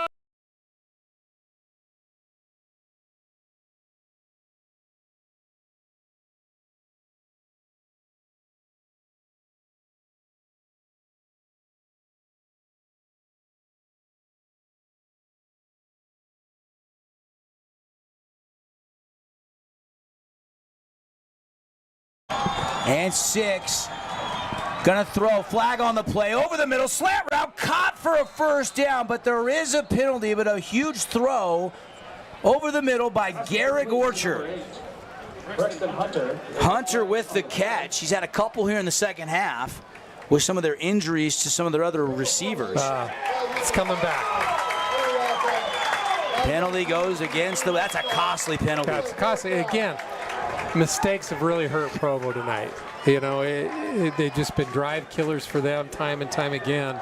That takes away a great route, throw, first down, and this is a quarterfinal team against a defending state champ, so you really got a good battle going. You got to be clean, but yeah, you can't afford to make mistakes against a good team. And now you're 4th and 12, and you got to leave the offense out there. Can they do it again? And I really think you'll see some pressure come from Crimson. Mustang fans on their feet here. Orchard rolling to the left. Here comes the pressure. Throw up in the air. Jump ball intercepted. Intercepted by Hoffine at the 1. His second takeaway of the night. Well, exactly what I expected, Devin, from Coach Wayne is to bring pressure. So they brought 2 guys from the outside where they couldn't pick up both of them at the same time, and he didn't even have a chance to get shoulders turned. He just threw up a duck and hoped somebody could get underneath there. Had no choice. He had to get rid of it. If I'm Hoffine, I'm intercepting it. You go high point, you make that catch. But if he bats it down, you actually pick up a little bit better yardage. It is tough. Now you're at the 1, so you got to be careful here. It's hard to tell a kid that. Yeah, you can't. Not to pick it. No, not coming from a D coordinator. Yeah. You love the Oskies. Yeah. But they do have Van Daly. They're trying to get set in the backfield here. They're going to put Daly with Shaw both in the backfield. We haven't seen that much tonight. They'll hand it to Daly. Pressure comes. He's hitting the end zone, but he's going to push out, and he's going to push all the way to the 5. Yeah, and he's hit at the line of scrimmage, and that was all his effort. And another injured Bulldog, slow to get up. That's big 77. Keeney, isn't it? No. Sorry, that's 77 for Crimson. Officials telling out for an injured player.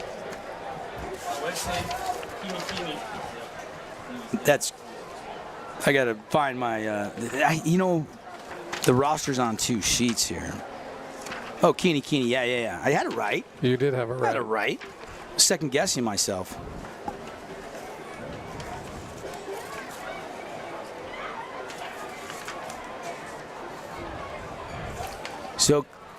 So Howie's still down. Look again. It's cramps. Yeah. So a number of players have had this, and again, it's so hard to come down here and play in this heat when you're not used to it. Gives us a chance to thank some sponsors here inside our Grass Creek Construction broadcast booth. Grass Creek Construction, building with integrity is their competitive edge. A lot of the big commercial projects. To churches. They built the Summit Athletic Club that they built on Sunset Boulevard a couple years ago. They do a lot of great work around Southern Utah. Thank you, Grass Creek Construction. Want to thank Scooters Coffee, our stat sponsor. Big day on the ground for Van Daly.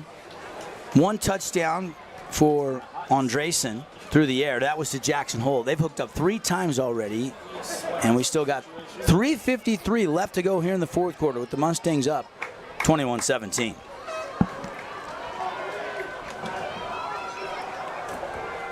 The game is still in limbo because Provo has all 3 timeouts. So Crimson needs a couple first downs here.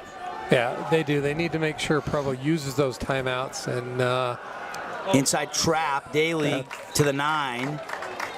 This is a big play coming up. So you've got a 3rd and about 2.5. If they can move the chains on this, Provo's going to have to start thinking about using timeouts. They'll let that clock tick all the way down. They're not using the timeouts yet. They're hoping for a punt. They can save them for offense. Yep. They'll start having to use them if the Mustangs can get 3. Need 2.5, 3. 3rd down, deep in their own territory. Mustangs up by 4 points late in the 4th quarter. Snap, handoff, up the middle, in traffic, trying to squeeze forward, and he got it, I think, just barely. Give him a 3-yard gain and a fabulous Freddy's first down. Yeah, and that's all effort, Devin. You know, he was hit at the line of scrimmage. He wasn't going to be denied that first down. The moving Van Daly, moving the pile, and he needed 3 and he got it. He has moved many piles tonight. Love this kid. Saw a taste of Van Daly, who's kind of that 1-2 punch with McCord Christiansen last year. Now he is the featured back here for Coach Wayne Alofapo and the Mustang offense. Last run was Cade Shaw. Was that last run by Shaw, Cade Shaw? No. Thunder Lightning. This Shaw again? No, now it's to Van Daly. So they're alternating carries with their backs, and Daly this time another productive carry on first down. He'll pick up 5. I don't think Crimson might throw another pass if they just keep getting 3 or 4 yards of carry here. No, they'll just keep burning in the yardage down there, make Provo think about taking timeouts. There's a little over 2 minutes left here. Provo still has 3 timeouts, but they got to start thinking about this. If they get a stop here, I think you'll see him use a timeout. This is where the O-line earns their lunch tickets. Another run. They pull the guard. Good little run. Outside, wiggling. And all the way down to the 35-yard line goes Cade Shaw. Cade Shaw, the junior running back.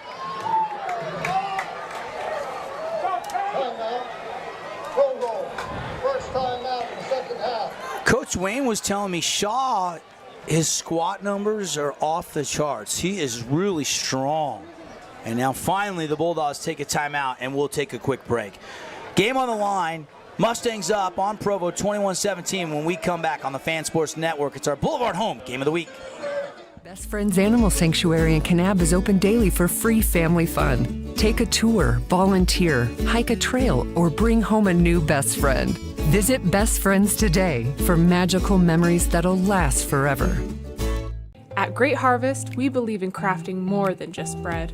We provide crisp, garden-fresh salads and savory sandwiches.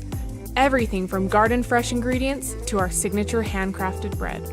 Our friendly staff will guide you to find a meal that will leave you craving seconds. At Great Harvest, we truly provide something for everyone.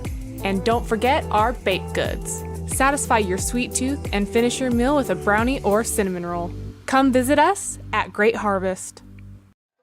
Glad you're with us Friday night under the lights here at Crimson Cliffs. Late in the game, show and game brought to you by The Stretch Lab. Did you know, football fans, you can get an introductory 50-minute stretch for just $39 if you mention keyword radio at the St. George or Sugar House Stretch Lab. Thank you, Stretch Lab. Brand new sponsor with us this year. Excited to have the Stretch Lab, so go take advantage and tell them thanks for sponsoring high school sports. And Provo takes their second timeout, Devin, with 1:43 left. They can stop it one more time. Crimson gets one more first down, and that's the game. Devin Dixon, Rick Barry, we'll keep it right here. Glad you're with us tonight. Next week, Coach, we've got Dixie and Cedar. That'll be a fun one. Cedar right now beating Pineview. Dixie is winning over Canyonview. We'll see. Those games not yet final right now, but Flyers were up big last time we checked, and Cedar had scored to make it 44-28, so they had pushed that back up to a 3-possession game. You said earlier in the broadcast, always tough to go on the road and play against Cedar. Always tough. I mean, you know, you heard me say, I think realistically, it's 10 to 14 points difference when you play Cedar at Cedar. Don't ask me why. I don't know why those kids play harder. They play better at home, but it's a big difference going up there and playing. Real grass, not the turf. And they'll blow this play dead. They were going to hand it off to Van Daly.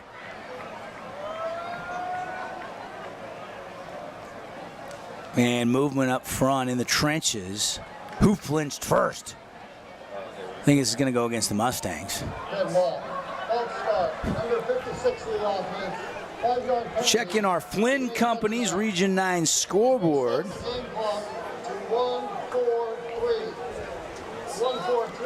Couple touchdowns in a row. Hurricane is pulling away. They're up 35-21 over Moapa Valley after trailing early. Kind of what we thought would happen from the beginning. We were very surprised that they were down early. Last report was Harriman laying it on Desert Hills 43-3. Cedar just scored again. It's now 50-28. So it looks like Cedar is going to beat Pineview tonight.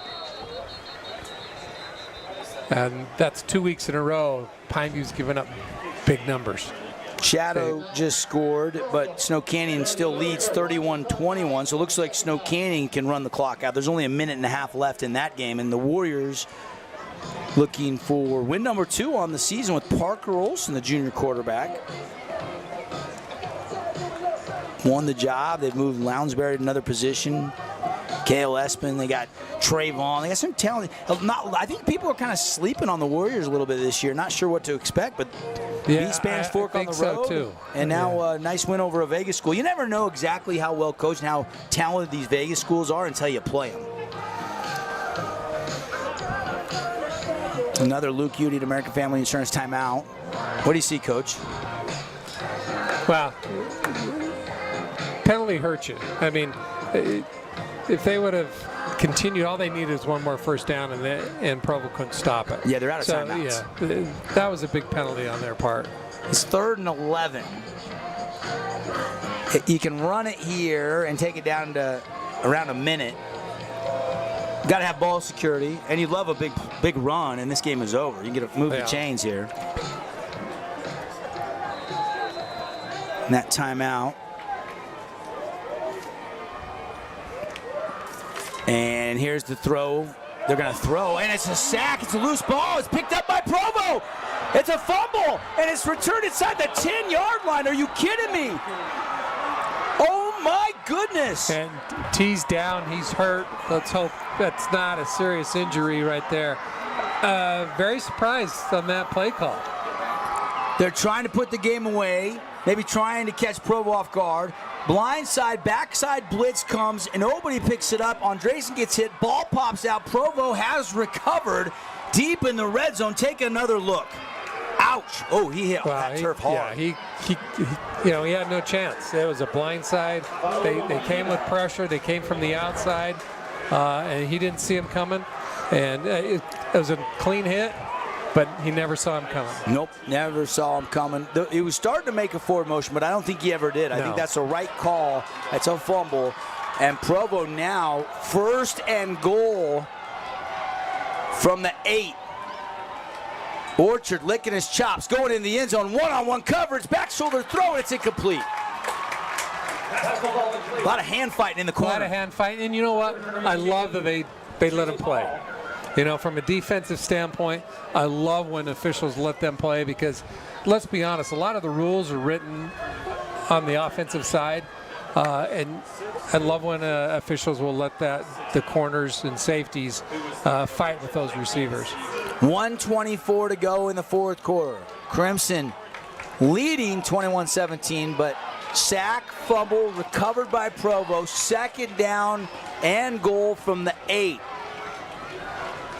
Crimson defense got to rise to the occasion. Provo trying to take the lead for the first time tonight. Rolling out left. Going to tuck and run. Inside the 5. Driven out of bounds near the 4. Boy, I thought if he would have pulled it earlier, Devin, he had an angle and a room to at least get to the 1-yard line. I think he waited a little bit too long instead of just taking it and going.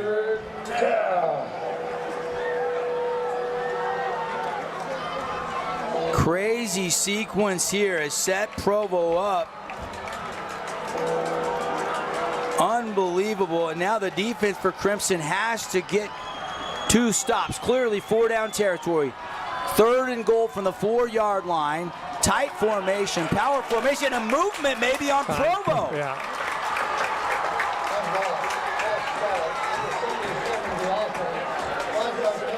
How many times have we said tonight, Devin? Provo's mistakes have really cost them. And now, all of a sudden, 2 plays from the 4, a lot different than 2 plays from the 9. Yeah, 3rd and 9, your playbook now shrinks a lot. First and goal, and now all of a sudden you're 3rd and goal, but you're backed up a little bit, and we've got Crimson now taking a Luke Udy at American Family Insurance timeout. And we'll take just a quick break, and we'll come back. Tight one here. Stay with us for the finish on the Fan.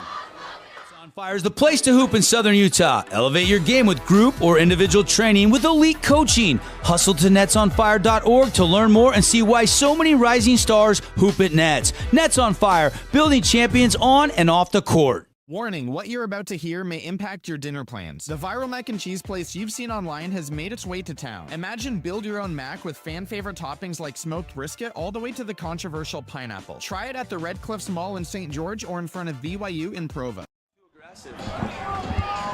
All right, well, things got interesting, Coach. Yeah, they did in a hurry. Still scratching my head on, Crimson trying to throw the ball there, maybe trying to surprise the defense, but I hate questioning Coach Andy Stokes because he's done such a darn good job. Back-to-back state championships. He's been successful at Dixie, up at Timpview, and now at Crimson.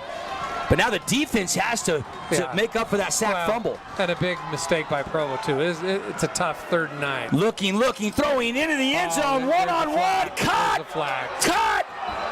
And a flag down, but it's a catch. Now, who's the penalty on, offense or defensive? Pass interference here is the call, but against who? It's on Crimson. He pushed him from the back, in his back. As you see the replay, it is the right call. We'll take another look. It was one-on-one. And that is an unbelievable catch. An unbelievable catch by number 6, Cole Schumann. But did he catch it, Devin? Did he not catch it? I haven't seen a signal. No signal, but on the replay, did he not one hand and bring it to the body? He threw it to the ref laying on the ground in the end zone. I was asking that same question. Okay, so they ruled it incomplete. I got to see it again. I thought he caught it, Coach.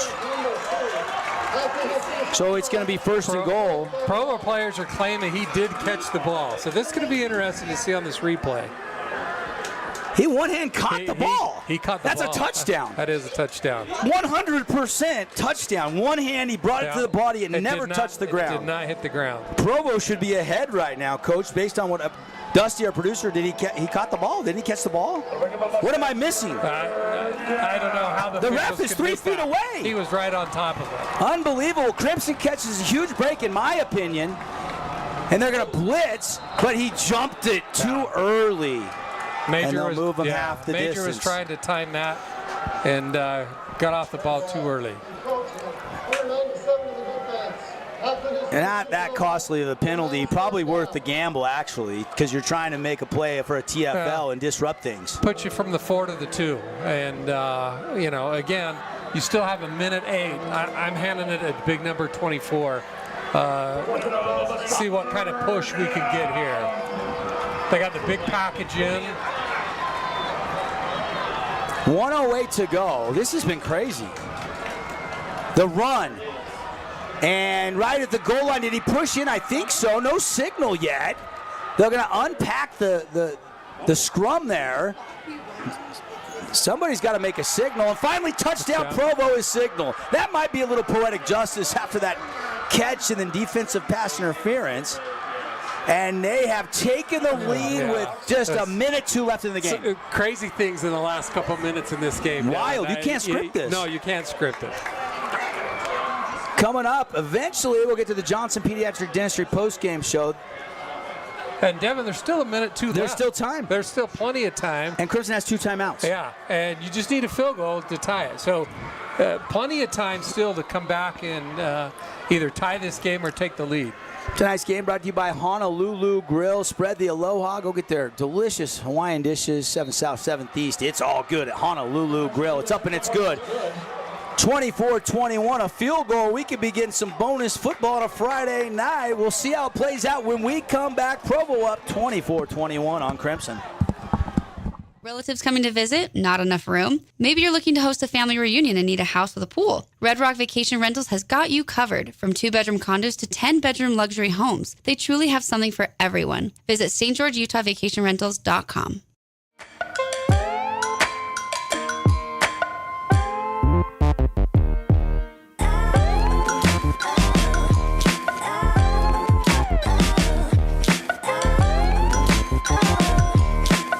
Your child's sports journey starts with the City of St. George Recreation. From their first steps on the court or field to becoming a star player, our youth sports programs are here to develop talents and teamwork skills. So get out and play. Check out all the sports and get signed up at sgcityrec.org. Hey, we're back, everybody. We're sitting here talking about the sequence. We've had big play after explosive play after controversial play. We've had a little bit of everything, and it's only week 2 of high school football in Utah, baby. You know, actually, by not getting the Provo touchdown on the defensive pass interference, they actually lost a little bit of time for their offense. They did. And again, I'm not sure how he missed that.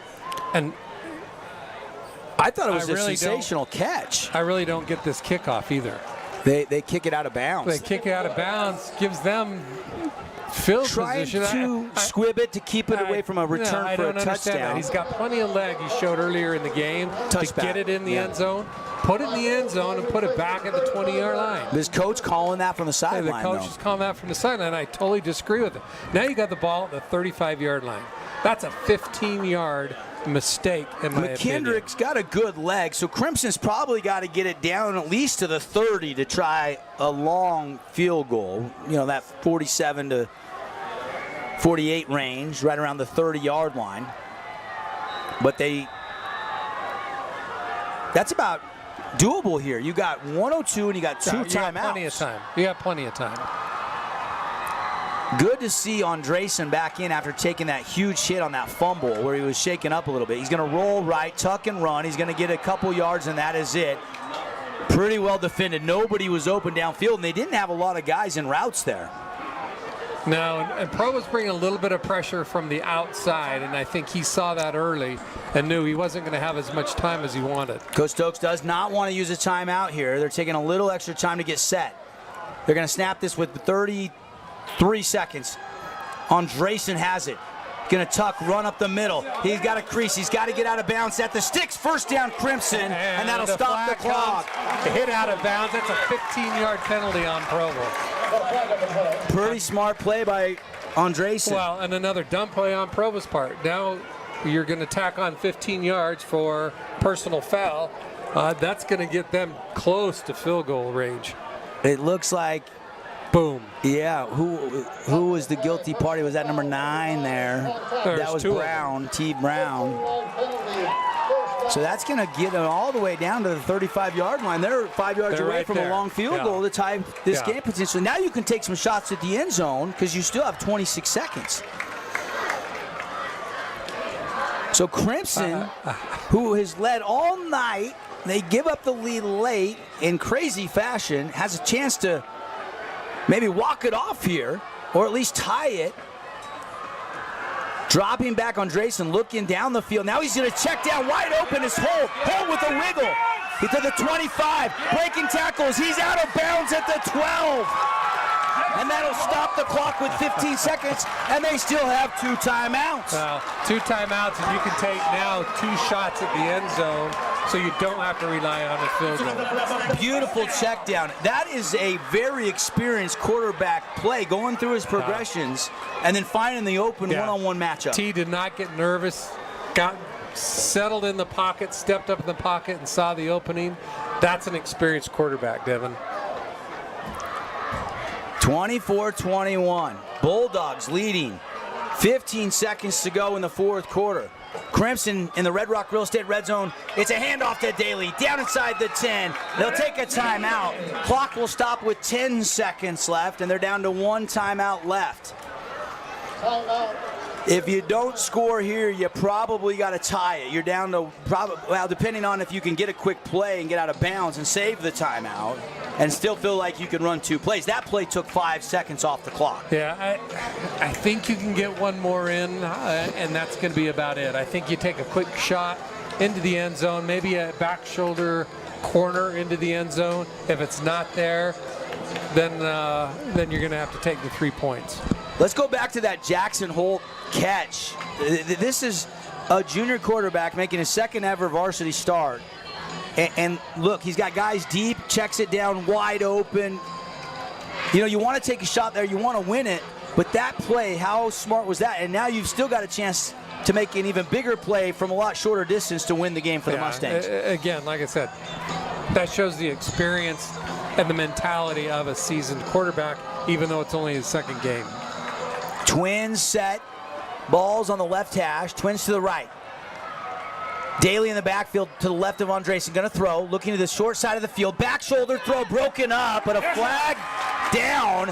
A flag down, might have been early contact on Provo. They were hand fighting in the end zone. DB's got every right to fight back to that ball. But he wrap him with the right arm? Maybe that's what I saw at the end of that frame. It's a tough angle from here to be able to see that, but that's a tough call. But now you got 6 seconds, and they're going to be inside the 5 here. You still got the timeout. You got enough to probably run it here if you want, and then call the timeout if you don't score. They're going to take a shot. I would feel a lot safer throwing the ball here. Yeah, you got to throw it. If he doesn't get in the end zone on a run, it's risky. Over. It's risky. Over. Yeah, if it takes too long. But they are going to run it to Daly. He's going to bounce it. He's got to go down. He's got to go down. Clock will stop. No, it's not. Game's over. That's game. No, the referee's saying there's a second left. Provo's celebrating. Provo has thought they've won the game. I looked right. As soon as he finally got tackled, there was zeros, but maybe there was tenths left. That's up to the official to sort out now. They're sitting Provo back at the sideline, so we might have a chance for a field goal here. They're going to sort it out, Coach. That was risky. We were just talking. It was risky. Yeah. The player was out of bounds with 1 second. So they do say that there's 1 second remaining, and now the field goal unit would most likely have to come on here, you would think, unless you want to try to win the game right here. It's a preseason game. Crimson is 0-1 on the season. You'd love to get the first win of the year. It looks like they're going for it, Devin. I don't see the field goal kicker out there. Yeah, we've seen Andy Stokes take a shot on third down, throwing it. Well, why not? Why not? See what you got. See if you can make it. Now, they got Major Stokes in. He played a lot of offense last week against Lone Peak. He hasn't played as much tonight, but he is in on this play. Jump ball into the end zone to Major. Coach Wayne's going to take a timeout. He's going to think this over. Maybe you just want to see the defense alignment there on that play. Holy smokes. I thought we might get a good one tonight, Coach, but this has been tremendous. Tremendous. I would love to see the replay with a clock to see that. How close it really was. Well, we don't have the 10 seconds, unfortunately, here on our score hub. We can watch the run again. Dusty, do we have the run again? See if we can grab that again. Luke Udy at American Family Insurance timeout. We're going to get you eventually to the Johnson Pediatric Dentistry postgame show. We don't have the clock going here. 3, 4, 5, maybe 5.5, 6. It was close. Yeah. That is close. If I'm Provo, I'm not happy with them adding time on the clock. I'll be honest with you. But the official, maybe he looked up as the guy was signaling and he saw it right before it went to 0. I mean, he had to have, right? Yeah, he's in charge, not us. Yeah, judgment call on the field. Yeah. Sometimes it's so difficult. Boom, boom, decisions like that so quick.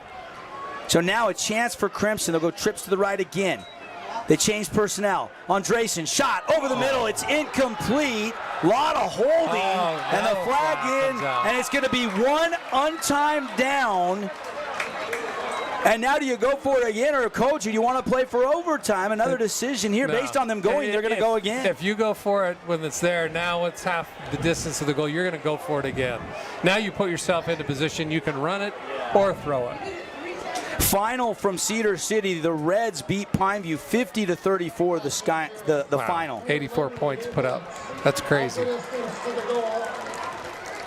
Some controversial moments here at Crimson, but I agree with that pass interference call. He hooked him early.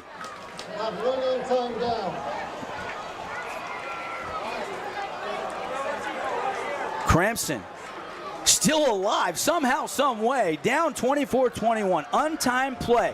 Game on the line here.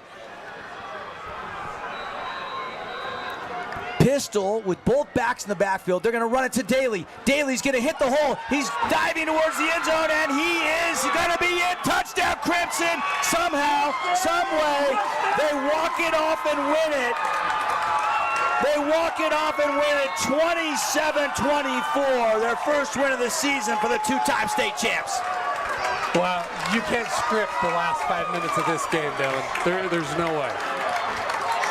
There is big play after big play, a couple of mistakes. You just can't script this. Unbelievable. And you can see the excitement. You got to remember, a lot of these guys sat back and watched their teammates win a state. Most of their starters gone. Coach Stokes rolling the dice, aggressive all night long offensively, and he goes back to the big moving van, Daly, who takes it, plunges in, and they win it. And Provo's got to be just absolutely gassed and probably really frustrated to have this one slip away the way it did. Heartbroken, mad, upset. Some of it was not in their control, others it was. That big 15-yard penalty, I think that was the biggest mistake at that time where it gave them that field position. Unbelievable. We catch our breath. We'll take a break. We'll come back. We'll clean it all up just like Dr. Cody with your kids' dental needs in the Johnson Pediatric Dentistry postgame show. The final 27-24. Mustangs get the improbable win over the Bulldogs. Local business owner, it's important to get the word out about your business. More people equals more revenue for you. Get your business in front of over 160,000 people in southern Utah each week with St. George News. Contact St. George News today. Hey, it's Luke with Udine Associates at American Family Insurance. At Udine Associates, we love insurance so you don't have to. With a quick call, we can get you an instant quote with the right coverages. My team of licensed agents are ready to help you with better insurance from American Family. Give us a call at 435-251-9102.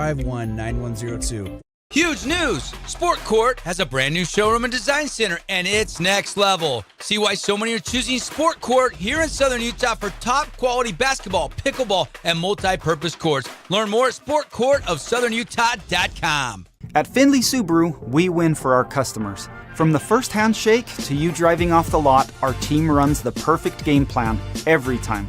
Score your next Subaru at Findlay Subaru, 1453 Sunland Drive, on the saving side of the freeway. Create your own relaxing, comfortable space. Boulevard Home offers the guaranteed best prices on furniture, appliances, mattresses, and more. And buy with no interest financing. Shop Boulevard Home, because home is who we are. Hey St. George, this is Brian. I'm the new owner of your local Everbowl. Looking for a delicious, nutritious meal? Come to Everbowl. Our acai bowls are packed with superfoods to fuel your day. And it's where Region 9 sports fans fuel up. At Findlay Subaru, we win for our customers. From the first handshake to you driving off the lot, our team runs the perfect game plan every time. Score your next Subaru at Findlay Subaru, 1453 Sunland Drive, on the saving side of the freeway. At Grass Creek Construction, they put their heart and integrity into every build. Their team is committed to delivering top-quality commercial projects that stand out. Integrity is their competitive edge. Building with passion, building with purpose, proud sponsor of local sports. Hey, welcome back. Johnson Pediatric Dentistry postgame show. Holy smokes. This is the second game I've called in a row for Crimson that's been absolutely nuts. Coach, we got the Grass Creek Construction broadcast. Coach had to sit down. Yeah, Coach had to sit down. I tell you what. Where'd Coach go? The last 5 minutes. Like I said, you couldn't script it. There were so many big plays, so many mistakes, so many turns of emotion and swinging momentum. Absolutely crazy. Yeah, and wild. Absolutely wild. Again, welcome into our Johnson Pediatric Dentistry postgame show. See why so many parents choose Dr. Cody for their kids' dental needs. Whew, still catching my breath from that. The last time I did a Crimson game prior to tonight was at Rice-Eccles Stadium. They're down 42-21. They have one of the most improbable comebacks. It goes to triple overtime. They win 57-53 in triple overtime. They were on the road last week. Here we are tonight doing another improbable Crimson win. There was a couple plays to win against Provo there late, and you got to give credit to this resilient Crimson team. Yeah, they might have caught some breaks, but they still had to make some plays to walk it off. Yeah, you still got to make plays. Like we said, Devin, when Provo scored and there was still a minute left, we knew there was plenty of time. A lot of time. And we figured plenty of time to get into field goal range. That 15-yard penalty just absolutely crushed them and made the big difference from Crimson having the opportunity to go down and to have the opportunity to score.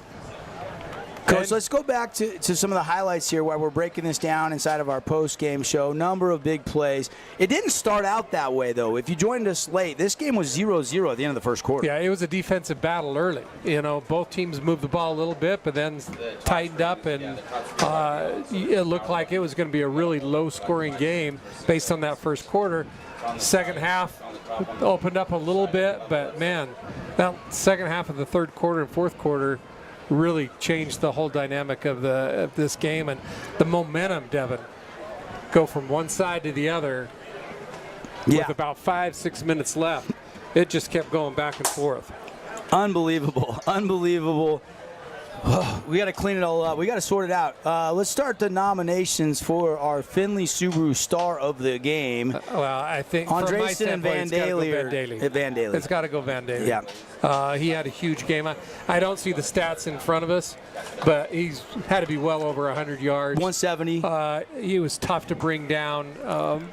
To me, he was the difference playmaker of the game. Yeah, I agree. You look at your Applying Soul Sailors Plus Playmaker play of the game.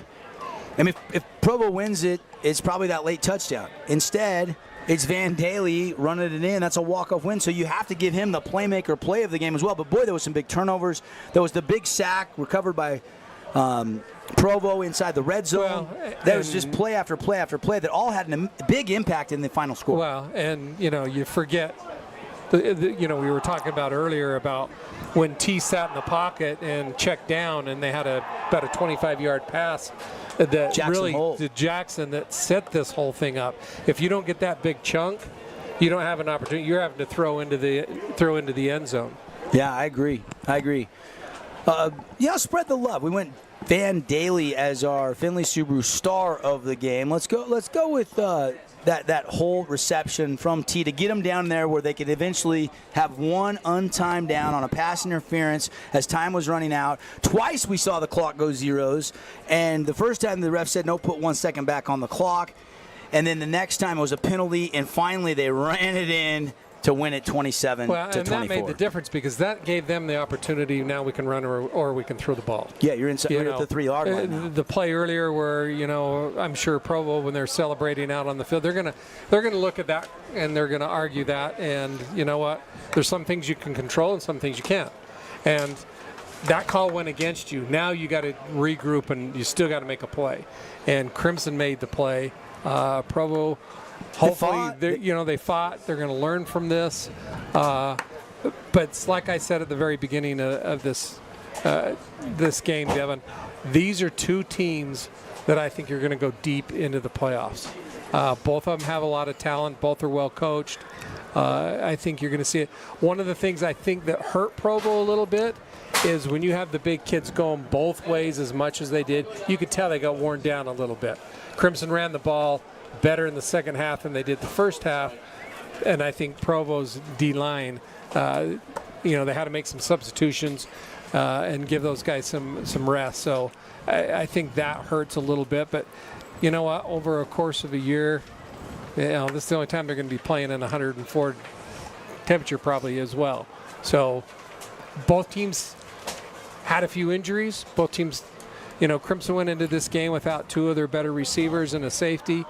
Provo lost two of their best receivers early in the game. One to a concussion protocol, we think, and the other hopefully not to a knee injury. It didn't look good. when he came out. Yeah, So Lavu was the knee, and DiMartini, they took his helmet away. yeah, both of them have some injuries that they'll hopefully be able to get these kids back. But two great teams battling it out. Van Daly has the first touchdown of the night from 2 yards, has a 53-yard touchdown, and then he also caps it off with a 2-yard touchdown run on the very last play, untimed down, and Crimson wins it 27-24. 27-24, the final score. And one more award to hand out, our Jersey Mike sub of the game. I'm trying to think of... Shaw came in and made some big carries. Yeah. In that fourth quarter. That fourth down run where I thought it was Daly, it was actually Shaw. So, he came in and spelled, Van Daly, and I thought he did a nice job of running the ball. They even put them on the field quite a bit tonight together. Yeah. So they me, like Shaw. I think he made a couple of key plays. Yeah. Our Jersey Mike sub of the game, we'll go with Shaw. Really nice performance for Cade Shaw, the junior running back. I mean, big shoes to fill for Shaw and Daly, losing a guy like McCord Christiansen to graduation last year. There's no question. But again, it shows the depth of Crimson. Yeah. They got kids. You'd think these guys are 3-year starters the way they ran the ball tonight. Yeah. And I told you this earlier when we were off air. They're not inexperienced. They're inexperienced maybe of playing time, but not of maturity and not of the knowledge of playing football. And that's a big difference. And it showed again tonight. Our Boulevard Home game of the week. Like I mentioned, 2 games. The last 2 times I've done Crimson broadcasts. Triple overtime state championship win. One of the best state championship games of all time. Biggest come-from-behind victory in the state of Utah. 5.5 minutes to go. They end up winning it in triple overtime. And then tonight, it looks like they're going to lose this game. And somehow, some way, they don't. They find a way and they win it in absolute walk-off fashion, 27-24. Thanks to Findlay Subaru, our star of the game tonight, Van Daly. Appliance Wholesalers Plus. We go to T to Holt to set up that late game walk-off win as your Appliance Wholesalers Plus Playmaker Play of the game. Andresen to Holt, congratulations. And thank you to Appliance Wholesalers Plus, where it's easier than you think to buy direct and save at AWP, right across the freeway from the Bloomington Walmart. And then again, stop by Jersey Mike's and get it Mike's way. This is the Johnson Pediatric Dentistry postgame show. Let's kind of transition into a little Region 9 recap show. Let's get all the finals for everybody tonight in Region 9. And I want to get your take on these finals. First, put a bow on this one. This Crimson team was picked again to win the region, and based on what we saw tonight, they're going to keep improving and getting better. They're going to be really tough to beat once we get into region games in a couple weeks. Yeah, they are, and I think this is a really good game for them to have a tight game like this. Against another 4A school. Against a good 4A team. I think in the preseason, these kind of games benefit you when you go into region play. You want to have some tight games. You don't want to be in blowouts on either side of the win or the loss. So this is a really good opportunity for them to say, and from coaches to be able to look at the kids and say, listen, this is why we never give up. This is why we do what we do. We practice the way we do, and look what happens. It's never say die mentality. Again, 27-24. Stang Gang, improbable, come from behind victory. Pass interference calls, clock discrepancies, and judgment calls. I mean, this game had it all. Big plays, explosive plays. At times we had stifling defense. I mean, fun football game for us to call here on the Fan Sports Network. All right, let's take a look at all our final scores tonight, brought to you by Flynn Companies, and want to thank some of our other great sponsors. Roney's Mac Bar. Go get some mac and cheese at Roney's Mac Bar. You build it the way you want. You can get just the cheddar or just the Gouda. You can mix it up. You can get all the different toppings. It is absolutely dynamite. Now open next to Lululemon at the Red Cliffs Mall. Appreciate the Back Nine Golf, our friends at the Stretch Lab, as well as Handel's Homemade Ice Creams, some of our great sponsors. And we got a new sponsor I want to thank, Kabuto Sushi Bar and Ramen Bar. They're really, really jumping on with us. We got some great partners. Coach, as I run down these final scores, give me a quick thought or two. Harriman absolutely hammers Desert Hills tonight. Thunder dropped their first game of the season, 50-3, the final score in that one. Yeah, again, it's hard to travel and go up and play a 6A team. And, it's like I mentioned before, Harriman's got a lot of talent. They're young. If Harriman can keep that team together, they're going to be right there in a couple of years, maybe next year even, in 6A. So tough to go play them on the road. And you know, Desert Hill's schedule is very difficult. They still got to play Lehigh as well, another 6A powerhouse. So hopefully no injuries. You look at those games, you say, you know what, we want to go in and play as hard as we can, but we want to come out without any injuries. Unbelievable. A lot of fun. Let's go to some other recaps tonight here inside of our post-game show. And, man, I feel like game after game after game have been tight tonight, but none tighter than the one we just did. So we're going to get to some games that are a little bit lopsided here. Maybe a little bit of surprise that Pineview went up to Cedar City and lost 50-34. That's 2 games in a row. Pineview's defense has kind of got lit up. They were able to outshoot Manti last week, but not Cedar tonight on the road. Yeah, and again, you cannot go to Cedar at their place, make mistakes, and let them score the points they did, because Cedar is so hard to play at home. That's just a tough place, probably the toughest place. One of the toughest places, Devin, in the state to go play. You're not used to playing on grass. Sometimes the lighting's an issue. Sometimes the field's not in the best. Sometimes they don't mow the lawn and get it how you want it. There's a lot of reasons, but bottom line, those kids play so hard at home. Yeah, they really do. But so Pineview's got to figure out their defense. 100%. You can't keep giving 50 points up and keep getting into shootouts, and they've got to figure that out. Yeah, Cedar 50-34. Watch out 3A South. Watch out 3A. Yeah. Coach Hyatt's got himself a squad. He got a 3-year starter at quarterback in Everett Kelling. Comes from a football family. His dad is the offense coordinator for SUU with Delane Fitzgerald. You got some studs at receiver and running back. They got a good offensive line. A lot of people think Cedar is a top 3 team in 3A. Oh, there's no question. Yeah, and Pineview, you wondered how good is the offense, but if the defense couldn't complement them, after 2 weeks, hard to think unless they can drastically improve defensively how far they can go. You're talking to a defensive-minded coach. Yeah. And I don't care what anybody says, you have to have a solid defense to be successful. Yep. You can't just keep getting in shootouts week after week after week. Congratulations to Will Lieber, first head coaching career win. Dixie beats Caneyview 27-13. Home opener for the Flyers after losing to Richfield on the road last week. At one point, you know, they were up, and then it was a late score by Caneyview, a 3-yard touchdown run that kind of made it a little bit more respectable. Chaz Hullbrook, 40-yard touchdown pass from Deacon Virgin in that one. Anzalone had a 29-yard touchdown pass from Deacon Virgin. Dixie, with Rand Sawyer last year, wanted to pound the rock and play defense. This year, it looks like they want to just sling it a little bit. And Cody Wilstow, now the offensive coordinator. Yeah. What did Cody love to do when he was quarterback? I'm telling you what. He was a slinger. Know, I was with Cody in Rome. You know, we were invited to go to the wedding, and we went out to Rome and saw that. And Cody and I were sitting there talking, and I said, Cody, you got to understand, it's okay to throw a 5-yard route. And he looked at me and he started laughing. He goes, but I love to sling it. And, you know, that's Mattel. I'm excited for those guys over there, both from an offense and defense. You know, Brian Virgin took over the defensive calls this year. Doing a great job with the rest of his staff there. You got a brand new head coach, a brand new OC, and a brand new DC at Dixie. So I'm excited for those guys over there. Snow Canyon, they are 2-0. They took care of Shadow Ridge out of Nevada. 31-21, the final score in that one. Parker Olson, 65-yard touchdown pass to Brett Beathers.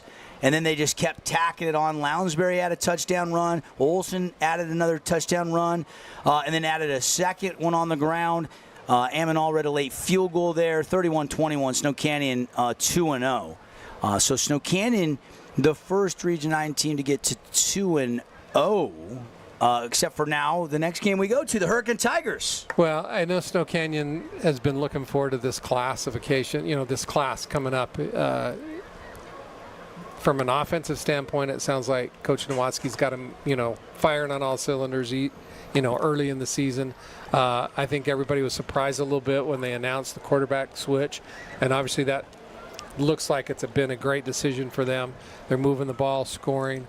I know Coach Esplin was excited about his group this year. So we'll see. It could be a dogfight in Region 9 like it always is. Dylan Gabriel, a 17-yard touchdown run, a 7-yard touchdown run, and an 11-yard touchdown. It's a hat trick on the ground for the quarterback. Connor Clyde, C.J. Trump also scoring. They were down 21-7 at the half. They come back to win 35-28. Maybe not the cruise control victory, but now Hurricane is 2-0 on the young season. So you look at some of the non-region games, Snow Canyon, Hurricane, both 2-0. Desert Hills is 1-1. Crimson's now 1-1 with this 27-24 win. Dixie, after their win tonight and losing last week, they're 1-1. And then Desert Hills losing tonight, so they're 1-1. So everybody has now picked up at least a win, but only 2 teams have 2 wins because Pineview's 1-1 as well after losing to Cedar tonight. Yeah, and you know what, Devin? I don't put so much emphasis in preseason. I know the RPI and everything else, those points, stack up in preseason. For me as a coach, I want to see where we're at as a program. I want to see our kids compete. I want to see them execute. I want to see them doing the things that you spent the last 6 months working on. And not worried about the wins and losses. Yeah. Let's get to region, hitting all cylinders, playing the way we want to be playing, and let the chips fall with the RPI. I mean, you got to play through everybody anyway. So we don't like the RPI. Sometimes we disagree with how all the brackets. I think I would like it more if they just added more ingredients to the recipe. Yeah, and I agree. And you heard me earlier today say, reward region play. Yeah. Reward it. But and don't discredit an out-of-state game. Like, there's some big-time matchups, some border wars. You got some you go play Bishop Gorman, you're going to get half the RPI points? What? Like, well, come on. And this comes back to what I said earlier. It puts a really hard, I guess the right word is manipulation of your preseason schedule. A lot of times you can't find another another team. You've got to go out of state, and that's what you don't want to do. But as a coach, you're looking at it and saying, okay, we only have this many teams that have an opening in week 1 or week 2 or whatever it might be in this preseason. I don't want to play any of them because they're not going to help me with the RPI. Well, and you got to look at it for Region 9. You don't find out the realignment until early summer, and now all of a sudden you got a couple months to try to replace games that Cedar as a were coach, region games. You're trying to dial up everybody you can. Yeah. And you know what? There's certain teams that like to play each other year after year, and you've seen some of those go away. Dixie used to play who? Springville and down for years and years and years. Like 15 years in a row or something. That's not happening. No. And, that's a number of teams that are doing that. And it comes back down to the RPI. Coaches are looking at and say, how can I stack teams in this RPI instead of looking at, like I said earlier, of what team's going to benefit us to play. I want to play a team that's going to be similar to teams that we're going to see in region play. Play good teams and beat good teams. The RPI will take care of itself, but it's not as simple as it sounds. No, it's not at all. Not. It's hard to get on the phone and, you play down a classification and lose, and everybody's like, oh, my gosh. It doesn't benefit you to play up in a classification even if you win. Yeah. It's tough. It's tough, and a lot of teams have one less game on their schedule that they could they could add one more game. They just couldn't find that game. Yeah, that's tough. So, I want to thank some of our Region 9 wrap-up sponsors, bringing you the action night. Mountain Mikes. Tune in next week on the Fan Sports Network. We're going to have our first ever Mountain Mover Award. We're looking for the unsung heroes in Region 9, the scout team player, kids that have overcome adversity or injuries, that work hard, uplift others, not necessarily the stars that you see all the time on the field, but are very important to their team and the program. So we're really excited to start highlighting those behind the scenes, in some cases, student athletes around region. And that's for all sports. That's all fall sports. We're taking a look at everything. We've already got some really good nominations. Mainly the coaches we're asking the coaches to help us find these kids because they know those storylines better than anybody. So we're really excited about that. We're going to start having some fun with that. We'll spotlight that athlete all next week. It'll be our first Mountain Mover, brought to you by Mountain Mike's Pizza. Thanks to Buck's Ace Hardware, Region 9 Report built by Buck. Stop by their 3 locations if you need anything for your home or garden or house this weekend. And, of course, appreciate Handel's Home in Esker. We're going to be there broadcasting live tomorrow from 11 to 1 on the Fan Sports Network. We're getting the Fill the Bus party going. Finley Subaru Fill the Bus. We are kind of putting the final touches. We need some help, though. We're short. We take all these back-to-school supplies from the Fill the Bus. the individually wrapped snacks, the hygiene products. We split it up around all the different pantries at the schools. Do you realize, Coach, there's 15,000 students roughly that get free lunch? And if you're qualifying for free lunch, it's tough to buy all the supplies you need to go learn and be successful. And so we're doing our part. Finley's been doing this for a number of years. We're excited on the Fan to be a part of it. Some of our other radio stations. We've had some other great community partners, Summit Athletic Club, Mountain Mike's Pizza, jump in and be drop-off locations this year. And we want a big finish. If you come drop something off between 11 to 5 tomorrow, we're going to give you free ice cream at the brand new Handles location in River Crossing. So hopefully I'll see you and Kay over there. Hey, save me a little bit of that peach, and I'm going to be there. Again, on a walk-off win by Van Daly, a 2-yard touchdown plunge, untimed down, Crimson pulls it off again, and they win at 27-24, and that gets everybody the Hullbrook Asphalt Big Score dessert. So if you're listening on radio and you're driving back home from one of the games around town, or you're leaving Crimson Cliffs, go take advantage. Buy one, get one. You want 10 ounces of yogurt, go stuff it down, and the second one is free. Go check it out until they close at the St. George Yogurtland. This has been the Boulevard Home Game of the Week. For Rick Barry, for Dusty Allen, for Monica McLaughlin, I'm Devin Dixon, where the Mustangs win at 27-24. We got Dixie Cedar next week. We'll see you there. Have a great weekend, everybody. Hope you enjoyed the coverage.